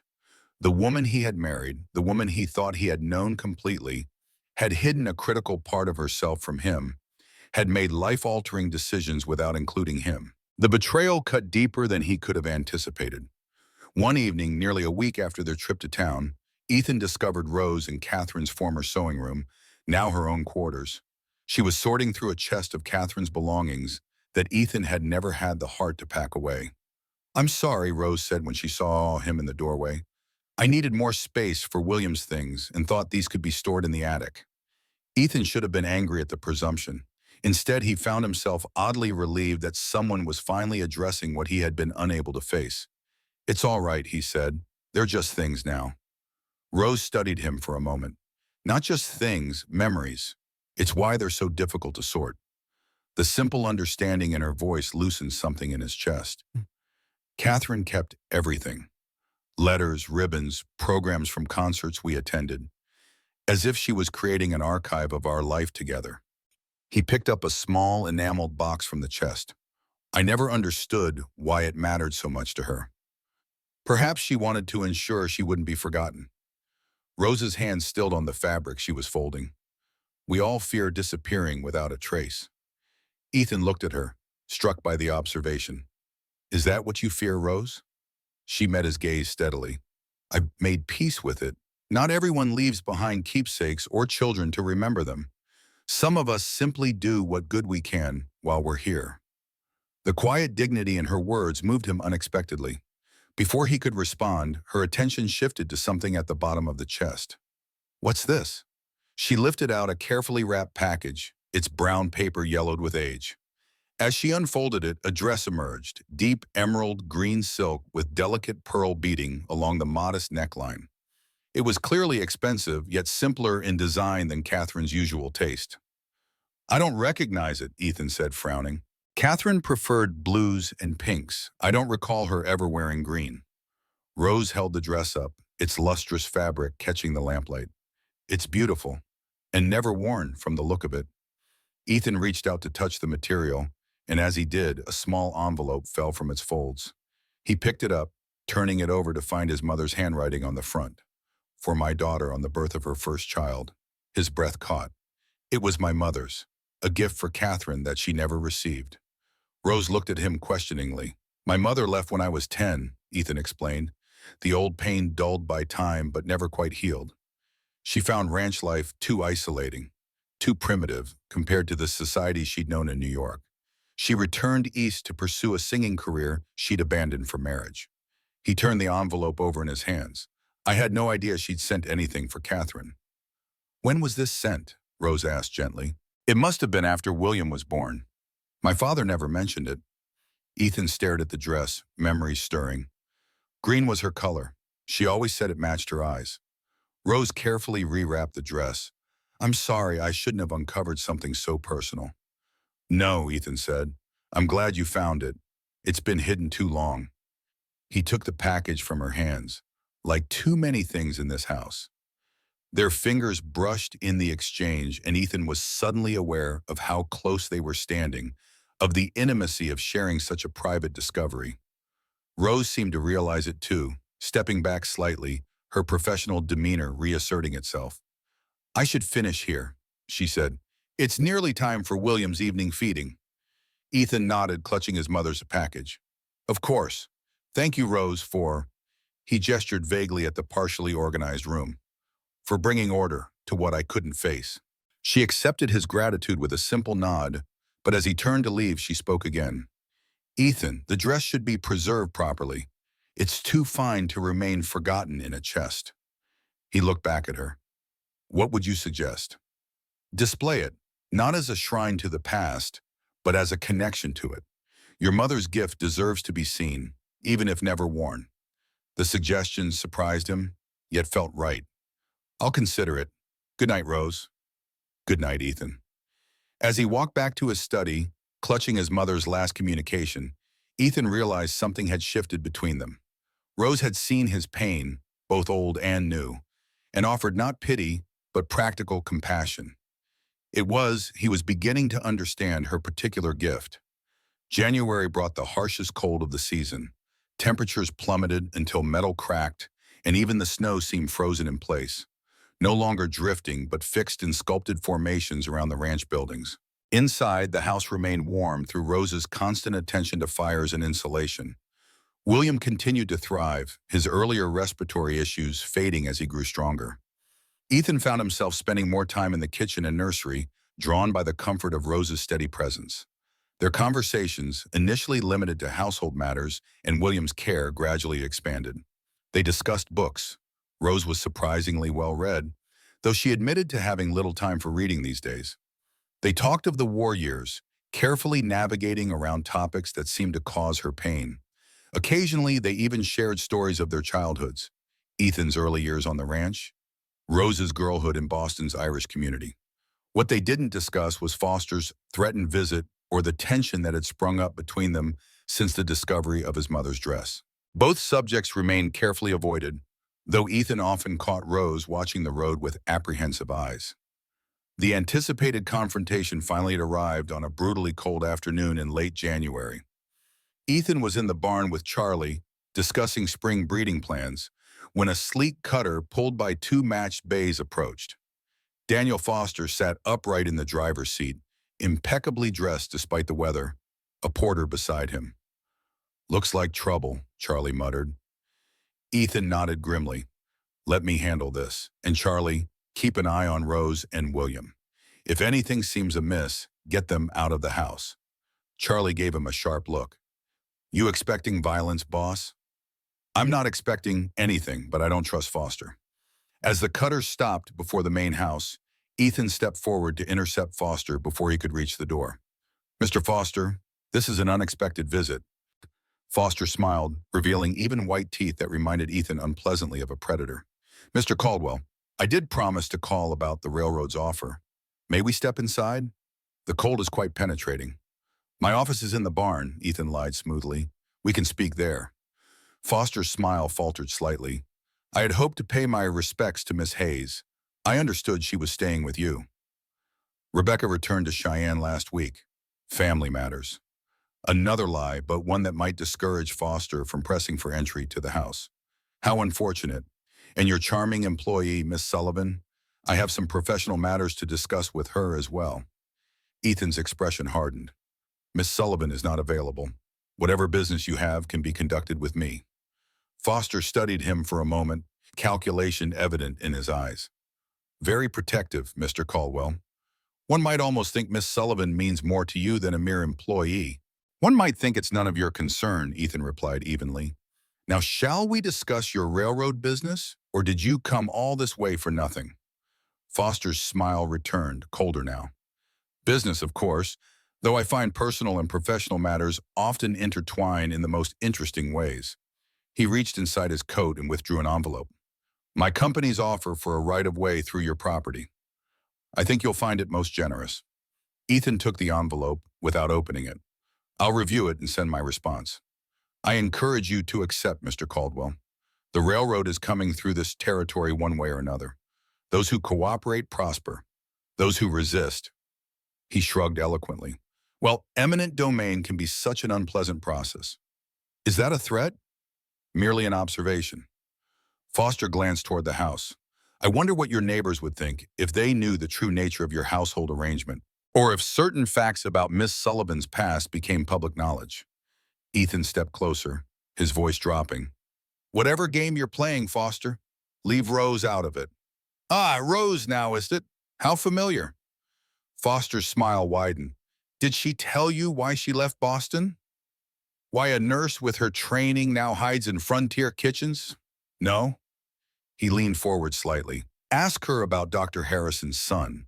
Ask her what happens to women who forget their place." Before Ethan could respond, the front door opened, and Rose emerged. She wore a heavy shawl over her dress, her expression composed despite the tension evident in her posture. "Mr. Foster," she acknowledged coolly. "I thought I recognized your voice." Foster turned, satisfaction glinting in his eyes. "Miss Sullivan, you're looking well. Frontier life agrees with you, it seems." "What do you want, Daniel?" Her use of his first name surprised Ethan. "Simply to renew our acquaintance, and to ensure Mr. Caldwell understands exactly who he's welcomed into his home." Foster's gaze traveled deliberately over Rose's figure. "The respectable widow of Medicine Bow might be less charitable if they knew your history." Rose didn't flinch. "My history is my own. As for my present, I work honestly for my wages and care for a child who needs me. There's nothing in that to shame me by me." Admirable sentiment, but we both know there's more to the story. Foster turned back to Ethan. "Consider my offer, Mr. Caldwell. Consider all aspects of your situation carefully. I'll return in 1 week for your answer." With that, he climbed back into his cutter, signaled to his porter, and drove away, leaving Ethan and Rose standing in the bitter cold, watching until the sleek vehicle disappeared into the whiteness. When Ethan finally turned to Rose, her face had lost its composure. She looked pale, her lips pressed into a thin line, her eyes shadowed with what might have been fear or anger, or both. "Come inside," Ethan said gently. "You'll freeze out here." She nodded, allowing him to guide her back to the house. In the kitchen, she moved automatically to the stove, stoking the fire with practiced motions that seemed designed to avoid conversation. Ethan waited, giving her space to collect herself. Finally, when the silence had stretched too long, he spoke. Rose, what was Foster talking about? She kept her back to him, her hands busy with kettle and cups. It doesn't matter. Old history that has no bearing on my work here. It matters if he's using it to threaten you, to threaten us. Rose stilled, then turned slowly to face him. He can't hurt me any more than he already has. As for you, the railroad wants your land. That's business, not personal. It became personal the moment he tried to use you as leverage. Ethan stepped closer. Rose, I need to know what he holds over you. Not because it changes anything about your position here, but because I can't fight an enemy I don't understand. Something in his words seemed to reach her. She exhaled slowly, then gestured to the kitchen table. Sit down, this isn't a short story. As they settled across from each other, Rose's hands folded tightly before her. Ethan was struck by the same quiet dignity he had observed from the beginning, a woman prepared to face judgment without excuses or pleas for sympathy. I told you I was a nurse during the war, she began. What I didn't explain was that I continued nursing afterward in Boston. I worked for Dr. James Harrison, a prominent physician who treated the city's elite families. She paused, collecting her thoughts. His son, Thomas, had returned from the war changed, bitter, drinking too much, angry at a world that moved on while he suffered. But he was charming when he chose to be. Educated, from a good family. Ethan began to see where this might lead. He pursued you? Rose's lips twisted in a humorless smile. Is it so difficult to believe? I was younger then, not pretty, but less worn by life. She smoothed her apron absently. Thomas said he loved my strength, my competence. Said I wasn't like the fragile society women his father treated. I was naive enough to believe him. What happened? I became pregnant. The words fell into the space between them like stones. Thomas denied responsibility, claimed I had been improper with multiple men. His father dismissed me immediately. No respectable doctor could employ a woman of questionable virtue. Ethan felt a surge of anger on her behalf. That's barbaric. That's society, Rose corrected. Women like me don't receive the benefit of doubt, especially not against families like the Harrisons. And Foster? How does he factor into this? He was Thomas's friend. He knew the truth but supported the lie. Her hands tightened. When I tried to petition for support for my child, Foster provided evidence of my supposedly promiscuous behavior. Fabricated, of course, but effective. I was ruined in Boston. The child? Ethan asked softly. Pain flickered across Rose's face. A daughter. She lived 3 days. There was a fever sweeping through the charity hospital where I gave birth. She was too small, too weak to fight it. Her voice remained steady, but Ethan saw the cost of that control in her eyes. I couldn't save her, despite everything I knew. My own child, and I couldn't save her. The quiet devastation in her words pierced Ethan's heart. Without thinking, he reached across the table and covered her clasped hands with his own. I'm sorry, Rose. She looked down at their joined hands, surprise briefly overtaking grief in her expression. It was a long time ago, almost 11 years now. Some wounds don't heal with time. He understood that truth too well. Rose nodded, acknowledging the shared understanding. After a moment, she gently withdrew her hands from his. After my daughter died, I left Boston. I worked where I could, sometimes as a nurse when my references weren't checked too closely, more often as a cook or housekeeper. I learned to arrive without expectations and leave without regrets. Until Whispering Pines, Ethan said. Something flickered in her eyes, a vulnerability quickly masked. This is temporary too, Ethan. Winter shelter, nothing more. The statement shouldn't have disappointed him, but it did. He had grown accustomed to her presence, her quiet strength, her way of making the house feel like a home again. It doesn't have to be, he said, the words emerging before he could consider their implications. Rose looked at him sharply. Don't make offers out of pity. I've had enough of that to last a lifetime. It's not pity, Ethan insisted. It's recognition of your value to this household, to William. He hesitated, then added more softly, to me. A faint color touched Rose's cheeks. Ethan. Before she could continue, William's cry sounded from the nursery. Rose rose immediately, relief at the interruption evident in her posture. "We'll continue this conversation later," Ethan said. Rose paused at the door. "There's nothing more to say. Foster wants your land and will use whatever leverage he can find, including me. The simplest solution would be for me to leave. Running solves nothing. He'll still want the land, and I'll still refuse to sell. Then be prepared for him to make good on his threats. He'll spread stories about my past, imply impropriety between us, use any means to pressure you into selling." Ethan stood, meeting her gaze directly. "Let him try. This is my home, Rose. I won't be driven from it by threats or gossip, and I won't sacrifice people I care about to protect my reputation." Something shifted in Rose's expression, a softening, a tentative hope quickly guarded. "William needs me," she said simply. "Yes," Ethan agreed, "he does, and so do I." The admission hung between them, more revealing than either had intended. William cried again, more insistently, breaking the moment. Rose turned away, hurrying toward the nursery, but Ethan had seen enough in her eyes to know that, despite her protestations, she wasn't as ready to leave Whispering Pines as she claimed. She had found something here worth staying for, perhaps even worth fighting for. The question was whether they could withstand what Foster would unleash against them, and whether the fragile connection growing between them was strong enough to survive the coming storm. That night, as they retreated to their separate rooms, the house seemed to hold its breath around them, a structure of timber and stone suddenly alive with unspoken possibilities. Rose lingered at her bedroom door, her practical mind cataloging all the reasons their growing connection was ill-advised, while her heart, long dormant, stirred with feelings she had thought safely buried. Down the hall, Ethan stood at his window, watching Foster's distant lantern disappear into the darkness, knowing that what had begun as a battle for his land had transformed into something far more personal, a fight for a future he had only just begun to imagine.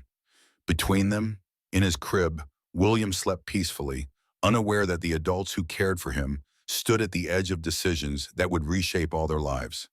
Outside, the February cold maintained its grip on the land, but beneath the frozen surface, unseen currents were shifting, preparing for the inevitable change that would come with spring. February in Wyoming brought a deceptive thaw, brief days of brilliant sunshine that melted the surface snow into gleaming pools, only to freeze again at night into treacherous sheets of ice.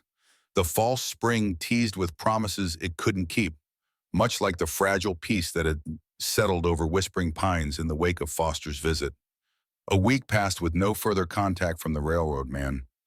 Rose maintained her routines, cooking, cleaning, tending to William, but Ethan noticed a new vigilance in her behavior. She rarely ventured outside alone. She positioned herself away from windows. At night, he sometimes heard her pacing in her room, restless with anticipation of a threat not yet materialized. Ethan kept Foster's envelope sealed on his desk, refusing to even consider its contents. The land was his birthright, his legacy to William, not a commodity to be bartered away to men who thought everything and everyone had a price. But as the days passed, his worry shifted from the railroad's demands to Rose's increasing tension. He found her in the kitchen one evening, kneading bread with such force that the dough threatened to tear beneath her strong hands. William slept peacefully in his basket nearby, unaware of the emotions churning around him. "You're going to murder that dough," Ethan said quietly. Rose looked up, momentarily startled, then resumed her work with slightly gentler motions. "Bread needs strength, not delicacy. The harder you work it, the better it rises." Ethan leaned against the door frame, studying her. "Is that true of people too?" Her hands stilled briefly. "Sometimes." "You're worried about Foster?" "Yes." She didn't elaborate, just continued her rhythmic kneading. "He hasn't returned. Perhaps he's abandoned his tactics." Rose shook her head, not meeting his eyes. "Men like Daniel Foster don't give up. They merely revise their strategies." She shaped the dough into a smooth mound and placed it in a bowl, covering it with a cloth. "He'll have gone to Medicine Bow by now, spoken to the right people, planted his seeds." "Let them talk," Ethan said with more confidence than he felt. "Words can't harm us." Rose looked at him then, her expression a mixture of affection and resignation. "You haven't been the subject of gossip before, have you? A man of your position, your standing in the community?" "I've weathered criticism." Not like this. She wiped flour from her hands with methodical care. When Foster is finished, people who've known you for years will look at you differently. They'll question your judgment, your morals. They'll wonder what other secrets Ethan Caldwell might be hiding behind his grief. The precision of her predictions sent a chill through him. Not for his own sake, he had never particularly cared for society's opinion, but for how such isolation might affect Rose, who had already endured too much rejection.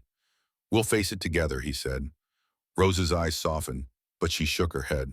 "That's kind, but unrealistic. When the storm breaks, you'll need to protect William's future. That means distancing yourself from complications." "You're not a complication, Rose.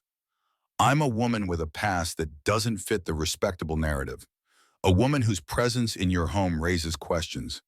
A woman whose connection to your son appears inappropriate to those who don't understand the circumstances."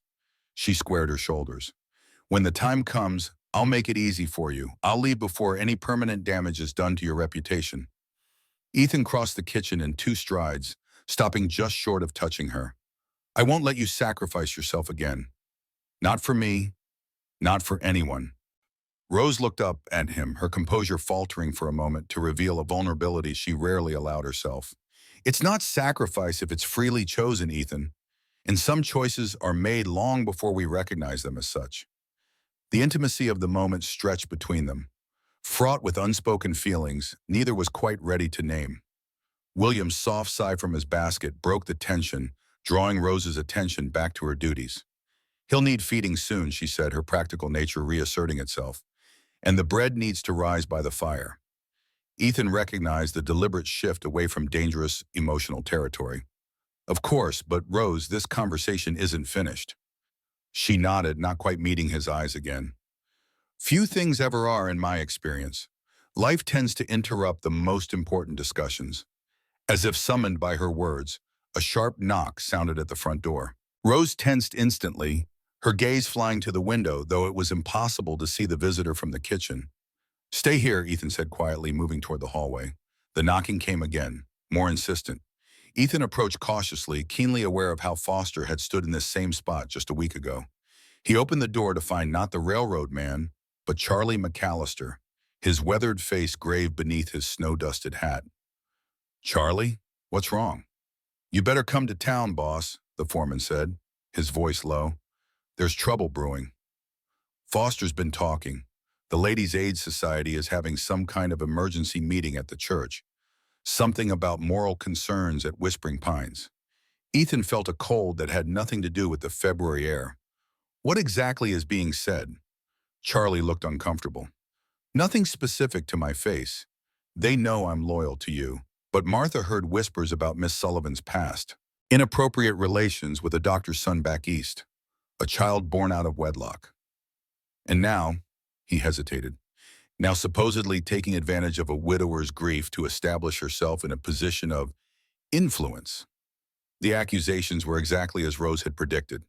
Foster had moved quickly, using just enough truth to make his insinuations credible. "When is this meeting?" Ethan asked, already reaching for his coat. "Started an hour ago. Martha slipped away to send me to warn you." "Thank you, Charlie. Have the men keep an eye on the house while I'm gone. No one enters except those we know and trust." Rose appeared in the hallway, William in her arms, having heard enough to understand the situation. "You shouldn't go, Ethan. It will only lend credibility to their concerns if you appear defensive." "I'm not going to defend," Ethan said, checking that his pistol was secure in its holster. "I'm going to end this. Now, before it grows beyond control." Rose stepped forward, her expression troubled. "What are you planning to do?" "Tell the truth. All of it." He took his hat from its hook. "It's time Medicine Bow understood exactly what kind of man Daniel Foster is, and exactly what kind of woman you are." Fear flashed across Rose's face. "Ethan, please. Public confrontations rarely end well, especially for women in my position." He paused, struck by the genuine alarm in her voice. "I won't let them vilify you, Rose. Not when you've done nothing wrong." "But I have, by society's standards. I did have relations outside of marriage. I did bear a child without a husband." Her voice remained steady despite the pain evident in her eyes. "Those are facts Foster can use against me. Against us. Facts that will only be amplified if you make them the subject of public debate. Ethan hesitated, torn between his instinct to confront the slander directly and the wisdom in Rose's caution. What would you have me do? Allow them to condemn you without defense? Let me go to the meeting, she said simply. Both men stared at her in surprise. Rose, no, Ethan protested. It would be like walking into a lion's den. Perhaps, but lions respect strength more than they respect those who hide from their roars. She shifted William to her hip, her demeanor calm despite the gravity of her decision. I've faced worse than small-town judgment, Ethan, and I'd rather meet it on my terms than wait for it to find me here. Charlie cleared his throat. Begging your pardon, Miss Sullivan, but these women can be mighty cruel when they've got righteousness on their side. I'm aware, Mr. McAllister, but cruelty faced directly loses some of its power. She turned to Ethan. Will you take William while I change? He shouldn't be exposed to the cold unnecessarily. Ethan accepted his son, still uncertain. Rose, you don't have to do this. Yes, she said quietly, I do. For both our sakes. Within 20 minutes, they were in the sleigh heading toward Medicine Bow, William bundled securely between them. Rose had changed into her best dress, a severe navy blue wool that did nothing to flatter her figure, but conveyed a dignity appropriate to the confrontation ahead. She had arranged her hair simply but neatly, and though she wore no jewelry or adornments, Ethan thought she had never looked more formidable. The Methodist church at the edge of town glowed with lamplight, its windows illuminating the fresh snow that had begun to fall. As they approached, Ethan could see shadows moving behind the frosted glass, a considerable gathering for a weekday evening. Are you certain about this? He asked one last time as he helped Rose from the sleigh, William now sleeping in her arms despite the journey. No, she admitted, the first crack in her composure. But necessity rarely waits for certainty. She took a deep breath, squaring her shoulders. Whatever happens in there, Ethan, remember that William must come first. If a choice must be made between his future and anything else, choose him. Always. Before he could respond to the implied sacrifice in her words, Rose started toward the church steps, her head held high, her pace unhurried. Ethan followed, a curious mixture of pride and apprehension tightening his chest. They entered to find the church's main room filled with nearly every woman in Medicine Bow, along with several of the town's prominent men. Conversation died immediately as heads turned toward the newcomers. Eliza Smith stood at the pulpit, arrested mid-sentence by their arrival. In the front pew, Daniel Foster sat with an expression of calculated surprise that quickly gave way to smug satisfaction. And beside him, looking both vindicated and uncomfortable, sat Rebecca Hayes. Mr. Caldwell, Eliza Smith said, recovering quickly, this is a private meeting of the Ladies' Aid Society. We didn't expect... Clearly, Ethan interrupted, his voice carrying in the sudden silence. Yet it seems you're discussing matters that concern my household directly. I thought it only appropriate to participate. Rebecca rose, her gaze fixed not on Ethan, but on Rose and the sleeping William. This isn't proper, Ethan. Bringing a child to such a gathering, and with her. My son belongs with those who care for him, Ethan said evenly, as does Miss Sullivan. Foster stood now, assuming an expression of false concern. Mr. Caldwell, these good ladies have legitimate concerns about the moral example being set at Whispering Pines, concerns I've reluctantly had to confirm based on my knowledge of Miss Sullivan's history. Rose stepped forward, her voice clear and steady. Then perhaps I should address those concerns directly, Mr. Foster, rather than having them filtered through your selective memory. A murmur ran through the gathering. Women exchanged glances, some scandalized by Rose's boldness, others curious about what she might say. Eliza Smith hesitated, then gestured toward the front of the room with obvious reluctance. The floor is yours, Miss Sullivan, though I must say your presence here only confirms our fears about your unconventional nature. Rose handed William to Ethan, then moved to stand before the assembly, her substantial figure commanding attention despite her plain appearance. She surveyed the room calmly, meeting the eyes of those who would judge her. Ladies and gentlemen of Medicine Bow, you know me as the cook and nurse at Whispering Pines Ranch. Some of you may remember me from my visit to town last month, when I was fortunate enough to help young Tommy Johnson when he choked. She nodded to the boy's mother, who offered a tentative smile in return. What you don't know, what Mr. Foster has taken upon himself to share, is my past before Wyoming territory.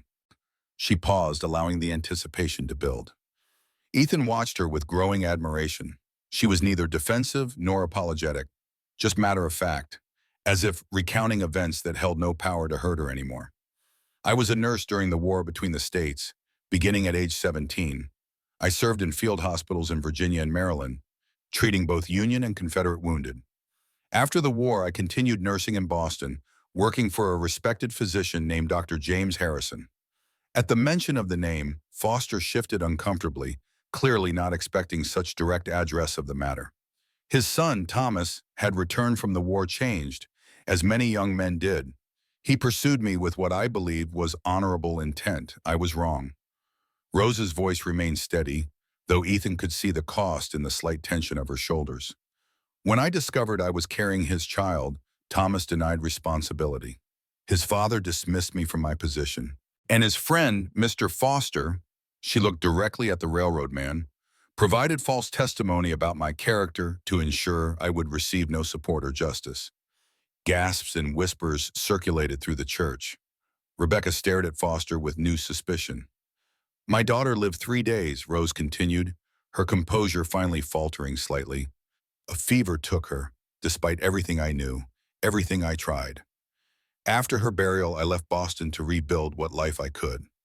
I have worked honestly since then, using the skills God gave me to care for others when I could not care for my own child.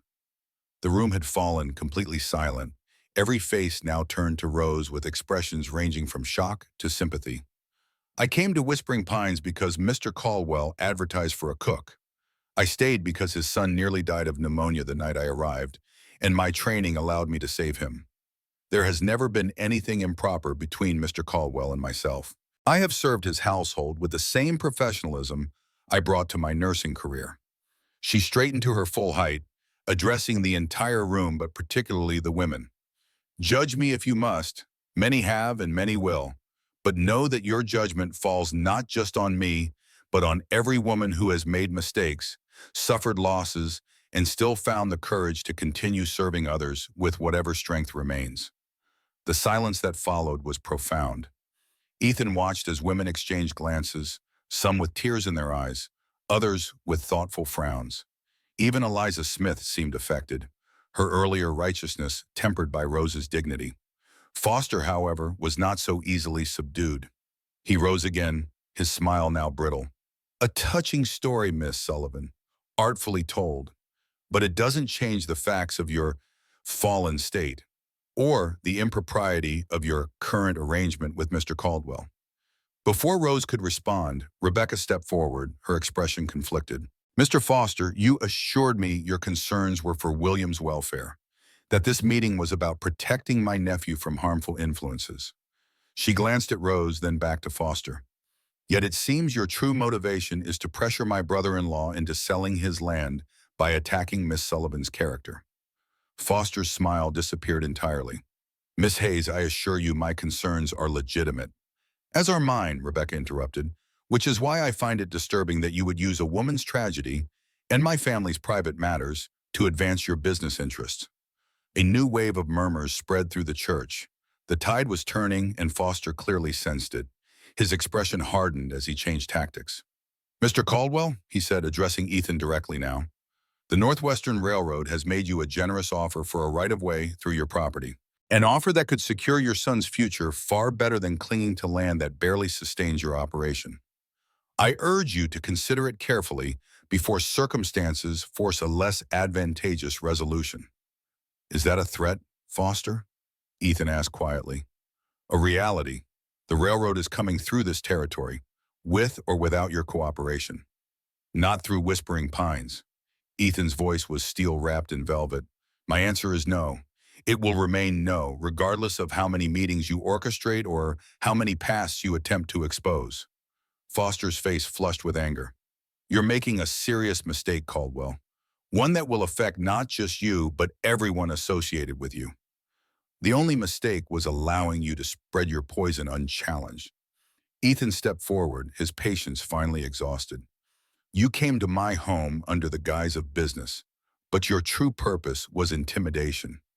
You used my sister-in-law's concerns to manipulate this community. You attempted to destroy a good woman's reputation to advance your employer's interests.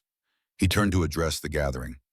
People of Medicine Bow, you know my family has been part of this territory since before most of you arrived. My father built Whispering Pines with his own hands. My mother, he paused, swallowing unexpected emotion. My mother left, finding the isolation too difficult. But the land remains. It will be William's inheritance, not a thoroughfare for Eastern interests that care nothing for our way of life. Stirring sentiment, Foster sneered. But sentiment doesn't build progress. The railroad means prosperity for everyone, except backward-thinking ranchers who can't see beyond their fence lines. The railroad means profit for your shareholders, Ethan countered. Don't dress greed in the clothing of progress, Foster. These people aren't fooled. An unexpected voice joined the conversation. Dr. Peterson, who had been observing from the back of the church. I've been serving Medicine Bow for 30 years, the doctor said, moving toward the front. In that time, I've seen progress promise much and deliver little to the people who actually live here. He stopped beside Rose, addressing her directly. Miss Sullivan, when you first arrived, I doubted your medical credentials. I was wrong. Your treatment of the Caldwell boy was exemplary, better than what I provided. Your quick action with the Johnson child saved his life. He turned to the assembly. As the only physician in this community, I can state without reservation that Miss Sullivan's professional abilities are beyond reproach, regardless of her personal history. The endorsement from such an unexpected quarter shifted the atmosphere dramatically. Women who had been most judgmental now looked uncertain. Eliza Smith cleared her throat. Well, this has certainly taken an unexpected turn. She glanced at Foster with noticeably cooler eyes. Mr. Foster, while the Ladies' Aid Society appreciates being informed of potential moral concerns, we do not appreciate being used as instruments in business negotiations. Foster realized he was losing his audience. He turned to Rebecca, his last potential ally. Miss Hayes, surely you still have reservations about your nephew's care, about the wisdom of leaving him with a woman of Miss Sullivan's background. Rebecca looked at William, still sleeping peacefully in Ethan's arms, then at Rose, standing proud and unbowed despite the public examination of her most painful memories. My sister would have wanted William to be loved, Rebecca said finally, to be cared for by someone who puts his needs above their own. She stepped toward Rose, studying her face as if seeing her clearly for the first time. I believe Miss Sullivan does that. Whatever her past, her present actions speak to her character more eloquently than any accusations. Foster's face darkened with frustration. This is absurd. You're all being manipulated by a practiced deceiver and a stubborn rancher who— That's quite enough, Mr. Foster. The new voice belonged to Harold Smith, who rose from his seat with the authority of one of Medicine Bow's founding citizens. I think you've said all that needs saying, and more besides. Foster looked around the room, finding no support in the faces that now regarded him with suspicion and disapproval. His careful manipulation had backfired completely. With a final glare at Ethan and Rose, he grabbed his hat and coat. You'll regret this decision, Caldwell. The Northwestern doesn't take rejection lightly. Neither do I, Ethan replied evenly. Good evening, Foster. I trust you can find the way back to Cheyenne without difficulty. After Foster's abrupt departure, the meeting dissolved into smaller conversations, the initial purpose forgotten in the wake of the confrontation. Several women approached Rose with expressions ranging from curiosity to tentative support. Ethan watched as she responded to each with the same dignified composure she had maintained throughout the ordeal. Rebecca made her way to Ethan's side, her eyes on William. May I? She asked, holding out her arms. Ethan transferred his sleeping son to his aunt's embrace, noting the genuine affection in Rebecca's expression as she cradled the baby. I owe you an apology, she said quietly. I allowed Foster to use my concerns about William to serve his own purposes. I never intended for it to become this. You were worried for your nephew, Ethan acknowledged. I understand that impulse, even when I disagreed with your methods. Rebecca stroked William's cheek gently. Catherine would be ashamed of how I've behaved. She always said I was too quick to judge, too slow to understand. She glanced toward Rose. Your Miss Sullivan is not what I expected. She's not my Miss Sullivan, Ethan corrected automatically, though something in his tone belied the statement. Rebecca gave him a knowing look. Isn't she? I've seen how you watch her, Ethan, how you defended her tonight. That goes beyond employer and employee. Before Ethan could form a response, Rose joined them, her expression carefully neutral as she noted William in Rebecca's arms. He'll need feeding soon, she said. We should return to the ranch before he wakes. Rebecca nodded, reluctantly returning the baby to Rose's capable hands. Miss Sullivan, Rose, I owe you an apology as well. I've been unfair in my assumptions. You were protecting your sister's child, Rose replied with surprising gentleness. There's no need for apology in that. Still, I misjudged you, and I allowed Foster to use my concerns for his own purposes. Rebecca hesitated, then added, I'd like to start again, if you're willing, for William's sake. Rose studied her for a moment, then nodded. For William's sake, and perhaps for our own as well. The unexpected reconciliation eased a tension Ethan hadn't fully acknowledged until that moment. As they prepared to leave, several townspeople approached to offer support or simply to observe the family with new interest. Even Eliza Smith made a point of inviting Rose to the next Ladies' Aid Society meeting. As a guest, of course, not a subject of discussion. The ride back to Whispering Pines was quiet, all three adults lost in their own thoughts. William woke halfway home, hungry and fussing. Rose tended to him with practiced ease, murmuring soft reassurances as she adjusted his blankets against the cold. Ethan, watching her from the corner of his eye, felt a profound gratitude for this woman who had stood with such dignity before those who would judge her. She had faced her accusers without flinching, had told her painful truth without shame, had emerged victorious not through anger or defensiveness, but through the simple power of her authentic self. And in doing so, she had changed how he saw her. No longer just the capable nurse and cook who had arrived during a blizzard, but a woman of remarkable courage and integrity. A woman he was coming to admire far beyond her professional skills. A woman he realized with startling clarity, beginning to love. The thought should have alarmed him. It was too soon after Catherine's death. Too complicated, given Rose's position in his household. Too fraught with potential for gossip and scandal, despite tonight's apparent victory. Yet as he guided the horses through the moonlit snow, Ethan found himself more at peace than he had been in months. Whatever came next, whether Rose stayed or left, whether she could ever return his growing feelings, she had given him back something he thought lost forever. The capacity to look forward rather than backward, to imagine a future rather than dwelling in the past. For tonight, that was enough.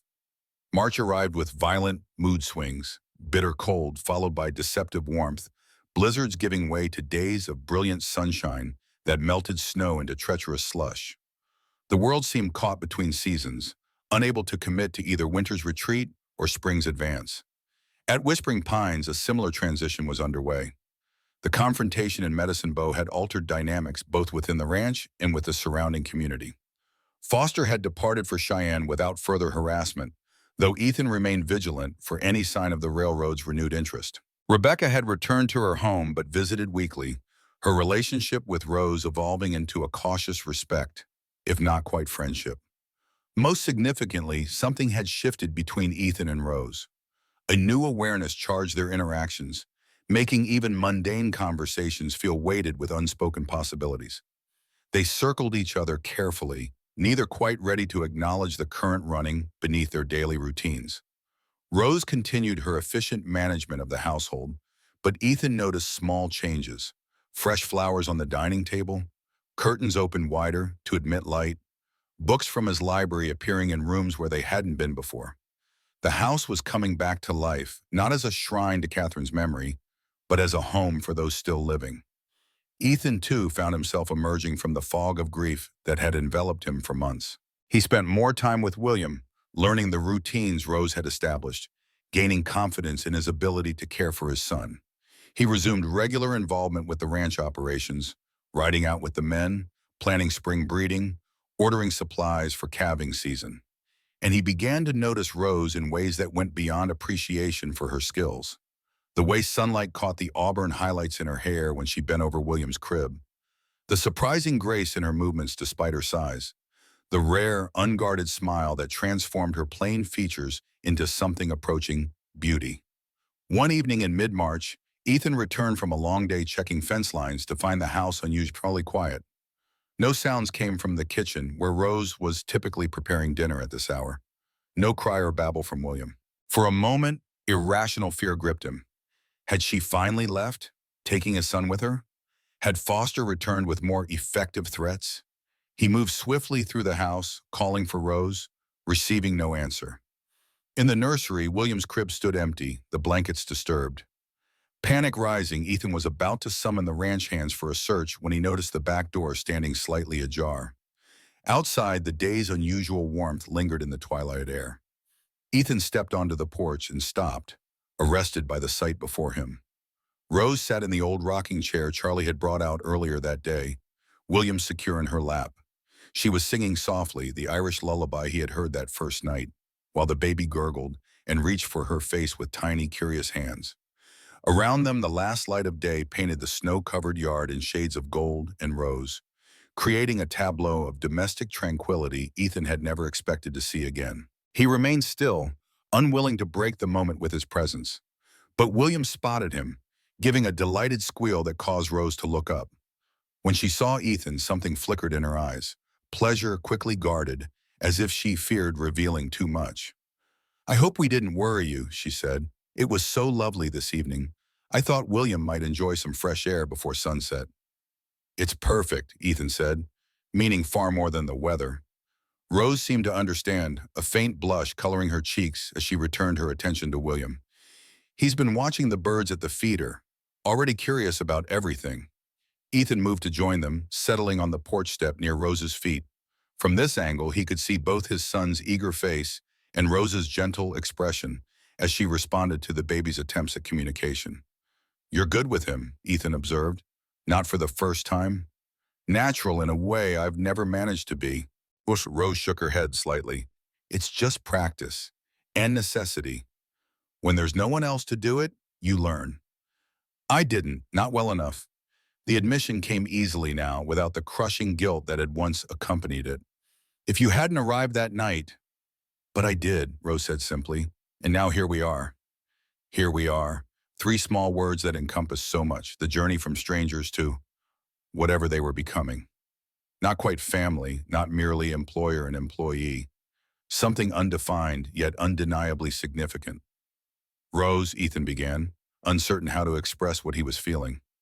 "These past months—" A sudden sharp cry from William interrupted him. Not his usual hunger or discomfort sound, but something alarmed and pained.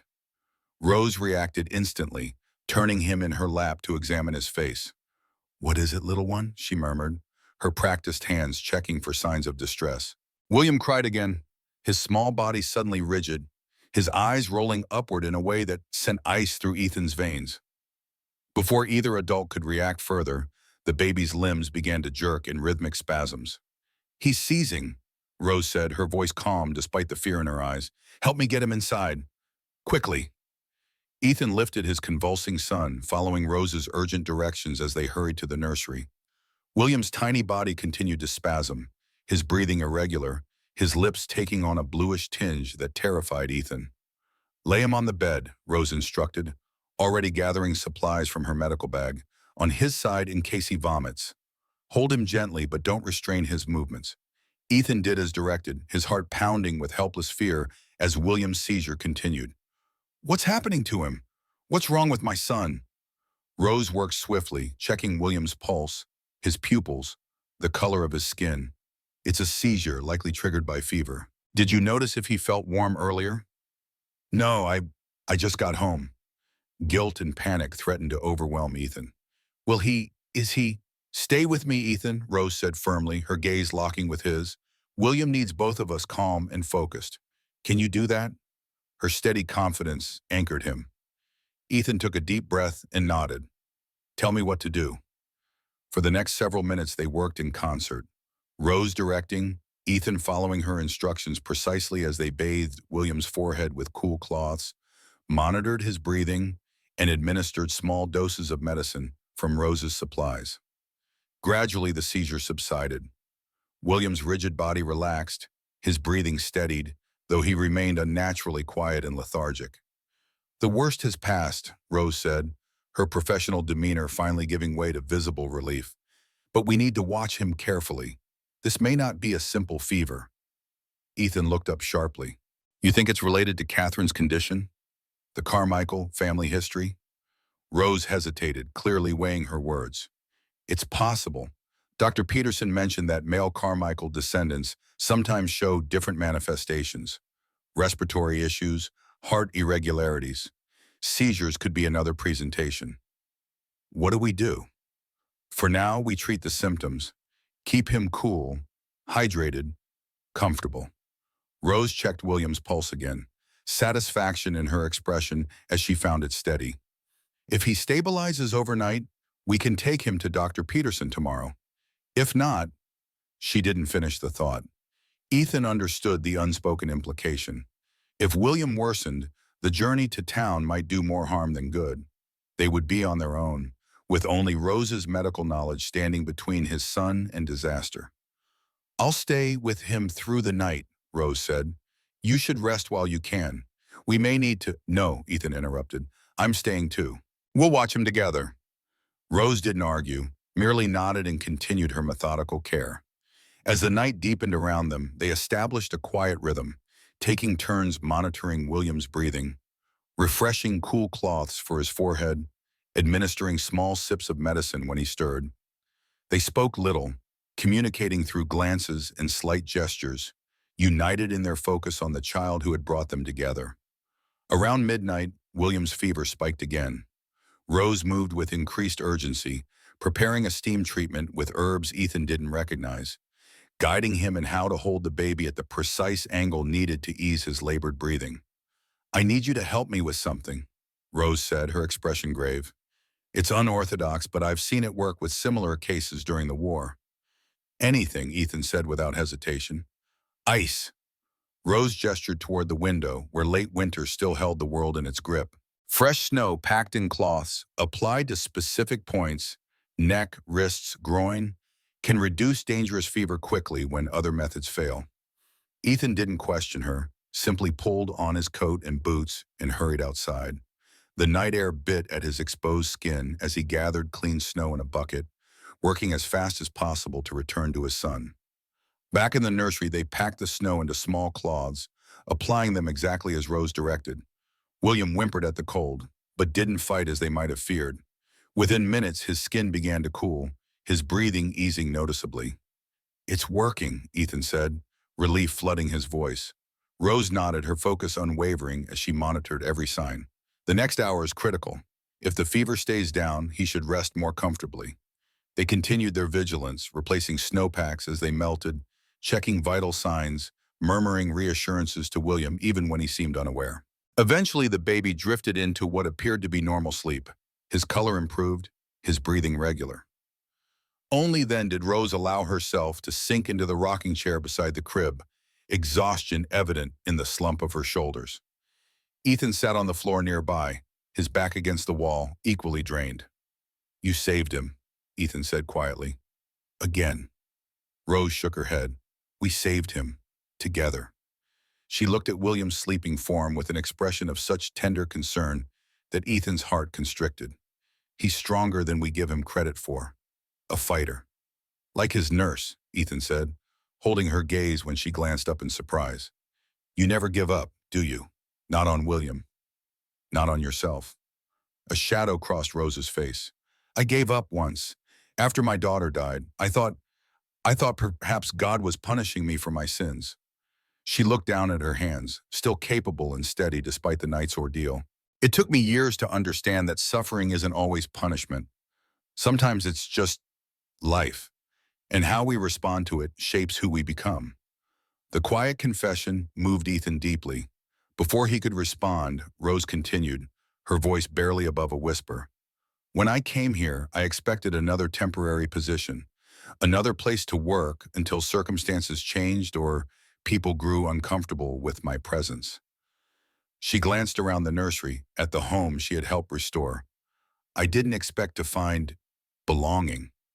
The word hung between them, fragile and precious. Ethan rose from his position against the wall, crossing to kneel beside her chair. Slowly giving her time to withdraw if she wished, he took her hand in his. You belong here, Rose. With William. With... He hesitated, then finished simply.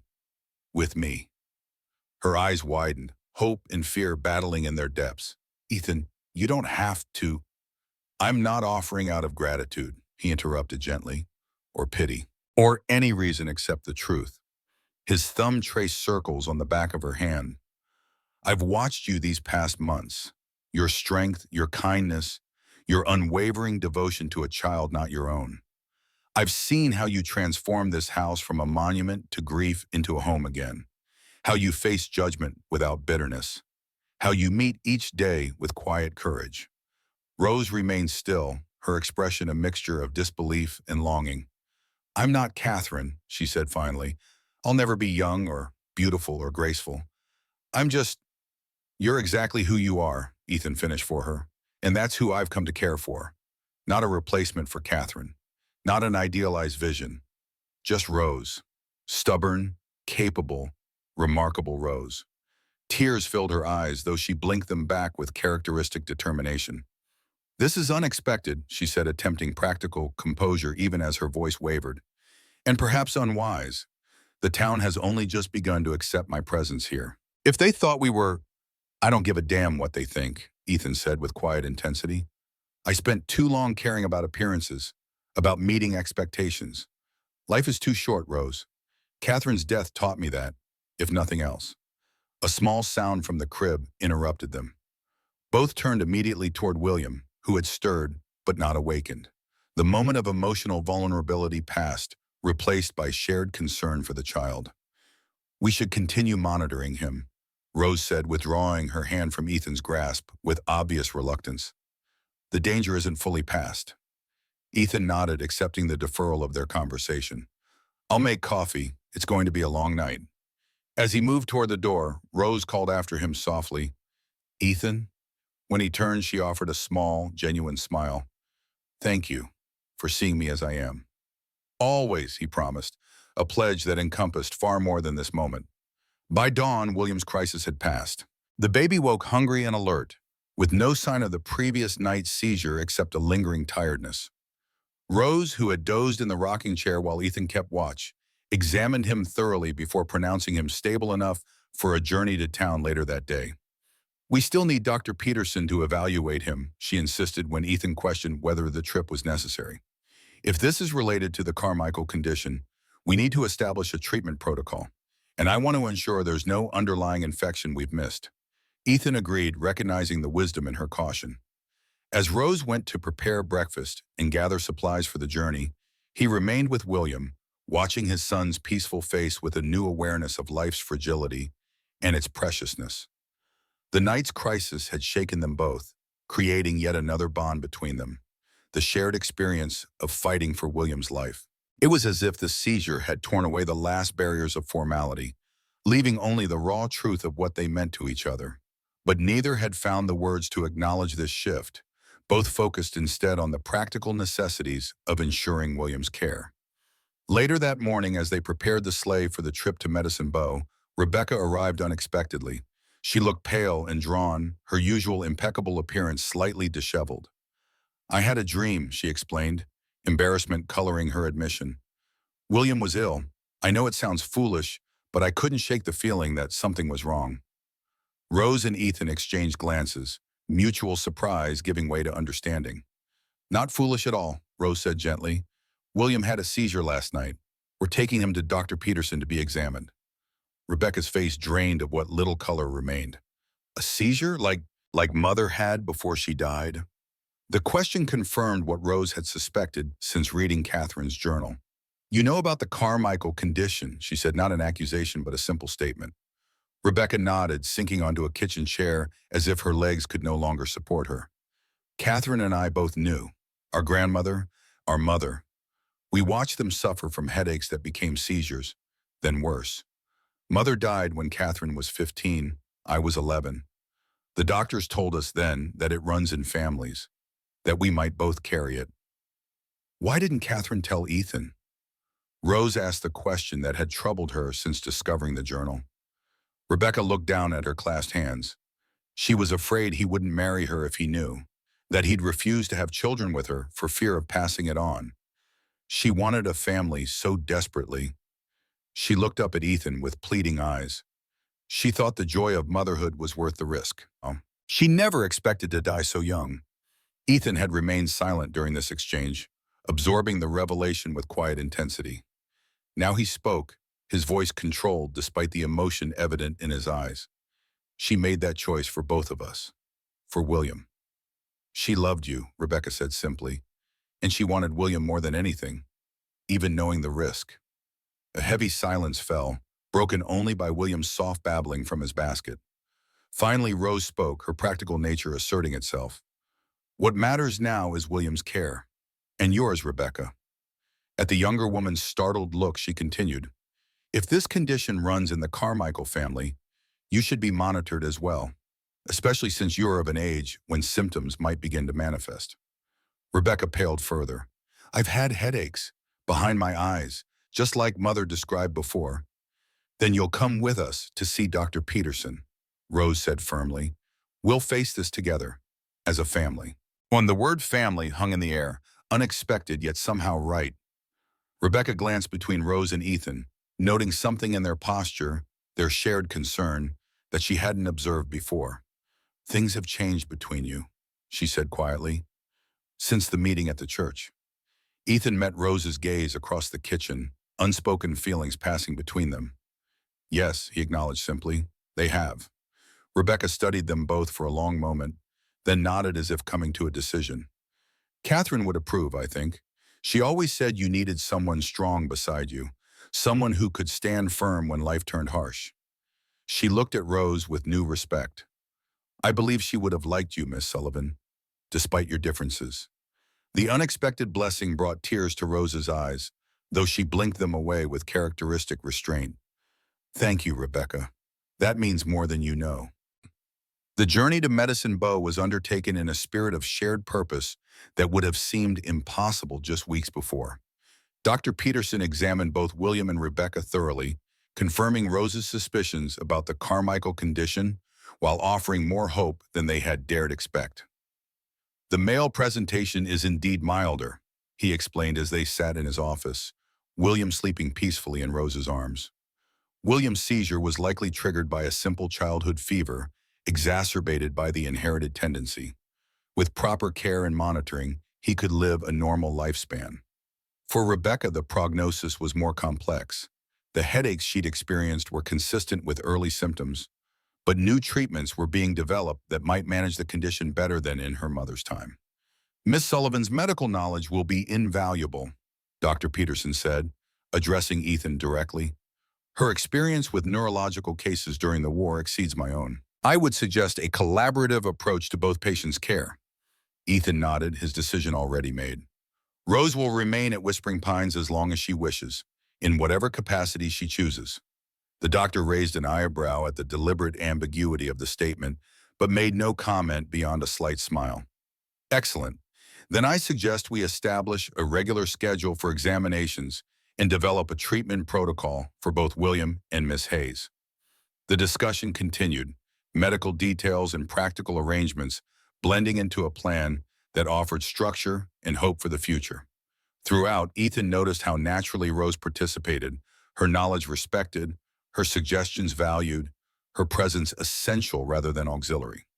She had found her proper place not by diminishing herself or hiding her abilities, but by fully embracing them. And in doing so, she had helped him find his own way forward, not as Catherine's grieving widower, not as a man defined by loss, but as someone capable of building a new life while honoring the old. As they prepared to return to the ranch, Ethan pulled Rose aside while Rebecca settled William in the sleigh. Our conversation last night, he began.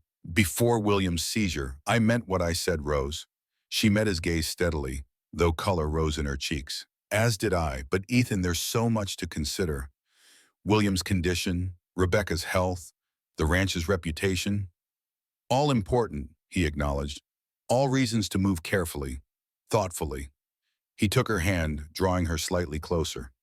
but not reasons to deny what's growing between us, not reasons to refuse happiness when it's offered. Rose looked down at their joined hands, then back to his face. I never expected happiness again, she admitted softly. After everything, I thought perhaps service was all that remained for me, purpose without joy. And now, Ethan asked, his heart in his throat. A slow smile transformed her face, making her momentarily beautiful in a way that transcended conventional standards. Now I find myself reconsidering if many things I thought certain. She squeezed his hand once, then released it.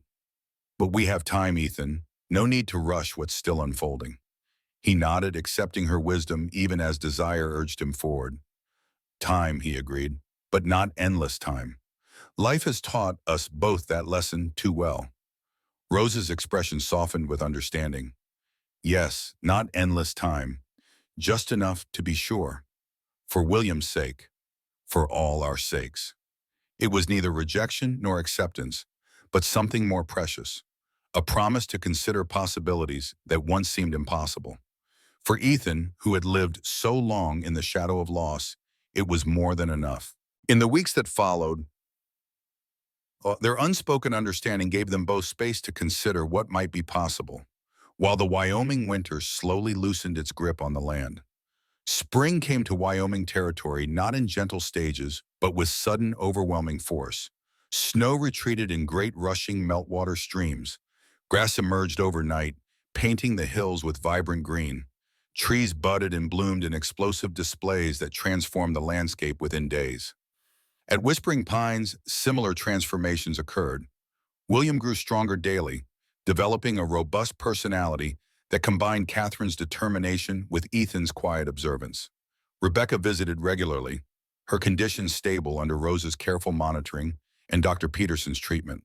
The ranch operations thrived as Ethan reinvested himself fully in the work his father had begun. And Rose? Rose bloomed in ways no one, least of all herself, might have predicted. Her position evolved from employee to partner, her expertise valued in matters ranging from William's health to ranch finances.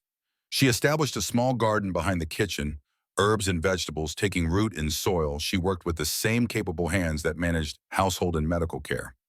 The people of Medicine Bow gradually accepted the unusual arrangement at Whispering Pines. Some still whispered, but many more acknowledged the positive changes evident in both Ethan and William. When Rose began offering medical assistance to neighboring families, setting broken bones, delivering babies, treating childhood illnesses, gratitude outweighed judgment. Through it all, Ethan and Rose maintained a careful balance, their growing feelings evident in small gestures and shared glances, but never crossing boundaries that would invite scandal or complicate William's position. They were partners, friends, perhaps something more, but they took no steps that couldn't be reversed if circumstances required. Until one perfect April morning when Ethan woke before dawn with absolute certainty about what needed to be done. He moved quietly through the still sleeping house, careful not to wake William or Rose as he made his way to the small office where he kept important papers. From the safe behind his father's portrait, he retrieved a small box he hadn't opened since Catherine's death. Inside lay his mother's ring, a simple gold band with no stone, just an engraved pattern of wheat sheaves that his father had commissioned to commemorate their prairie wedding. Catherine had never worn it, preferring the diamond he had purchased in Boston. But for Rose, practical, unpretentious Rose, it seemed perfectly suited. Ethan placed the ring beside Rose's usual coffee cup in the kitchen, then began preparing the morning meal himself, a reversal of roles that would surprise her. He built up the fire, ground coffee beans, mixed batter for hot cakes with only minor disasters. By the time he heard movement upstairs, a respectable breakfast awaited. Rose appeared in the doorway, William balanced on her hip, both looking momentarily confused by the unusual morning activity. The baby broke the silence first, crowing with delight at the sight of his father in this unexpected setting. "You're up early," Rose observed, her tone curious rather than critical. "I wanted to start the day right," Ethan replied, pouring coffee into her waiting cup. "I'll take William while you eat." Rose transferred the baby to his arms, then moved to her usual place at the table. She reached for her coffee, then stopped, noticing the ring gleaming beside the cup. Her hand hovered in midair as she stared at the simple band, then at Ethan. "You didn't say anything," he said softly, watching her expression. "I did," Rose replied, a smile beginning at the corners of her mouth. "You just weren't in the room to hear it." Ethan raised an eyebrow, adjusting William to a more secure position on his hip. "And what did you say exactly?"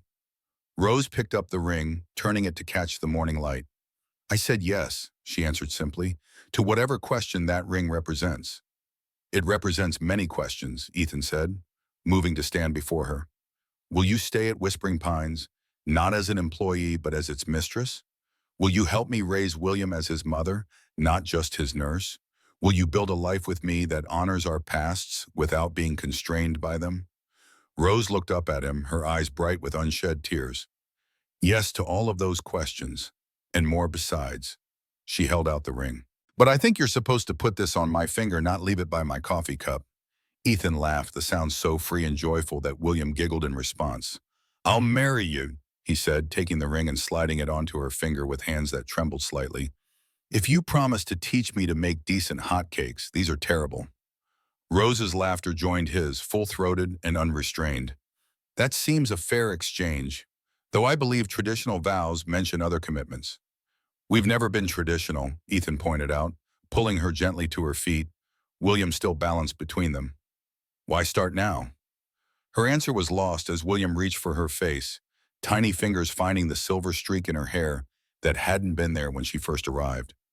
Rose caught his hand, pressing a kiss to the small palm with a tenderness that made Ethan's heart swell. They stood together in the sunlit kitchen, man, woman, and child. Not the family any of them had expected, but the one they had built through storm and struggle, loss and discovery. The one they had chosen, not out of necessity or convention, but out of love in its most honest form. News of their engagement spread through Medicine Bow like wildfire. The reactions were as varied as the townsfolk themselves. Eliza Smith organized a modest wedding shower, a gesture that surprised both Rose and Ethan. "Every bride deserves a proper welcome," she declared, the authority in her voice daring anyone to disagree. Dr. Peterson raised a toast to them at the town meeting, praising the union of minds as well as hearts. Not all responses were favorable. Some of the older families whispered behind closed doors about propriety and suitable mourning periods. A few mothers with eligible daughters expressed disappointment that the Caldwell Ranch would pass to that woman's hands. But these voices grew quieter as the weeks passed, particularly after Rose saved the mayor's grandson from a dangerous fever. Harold Smith perhaps summed up the town's evolving opinion best when he told a traveling salesman, "Folks around here judge by results, not rumors. That ranch is thriving, that baby is healthy," and Caldwell smiles again. "What more proof do you need that it's right?" Outside, spring continued its relentless transformation of the Wyoming landscape. Inside Whispering Pines, a different kind of renewal was underway. One built on shared strength rather than romantic fantasy, on earned trust rather than blind faith, on the recognition that true belonging comes not from fitting an ideal image, but from being fully, authentically oneself, and being loved exactly for that truth.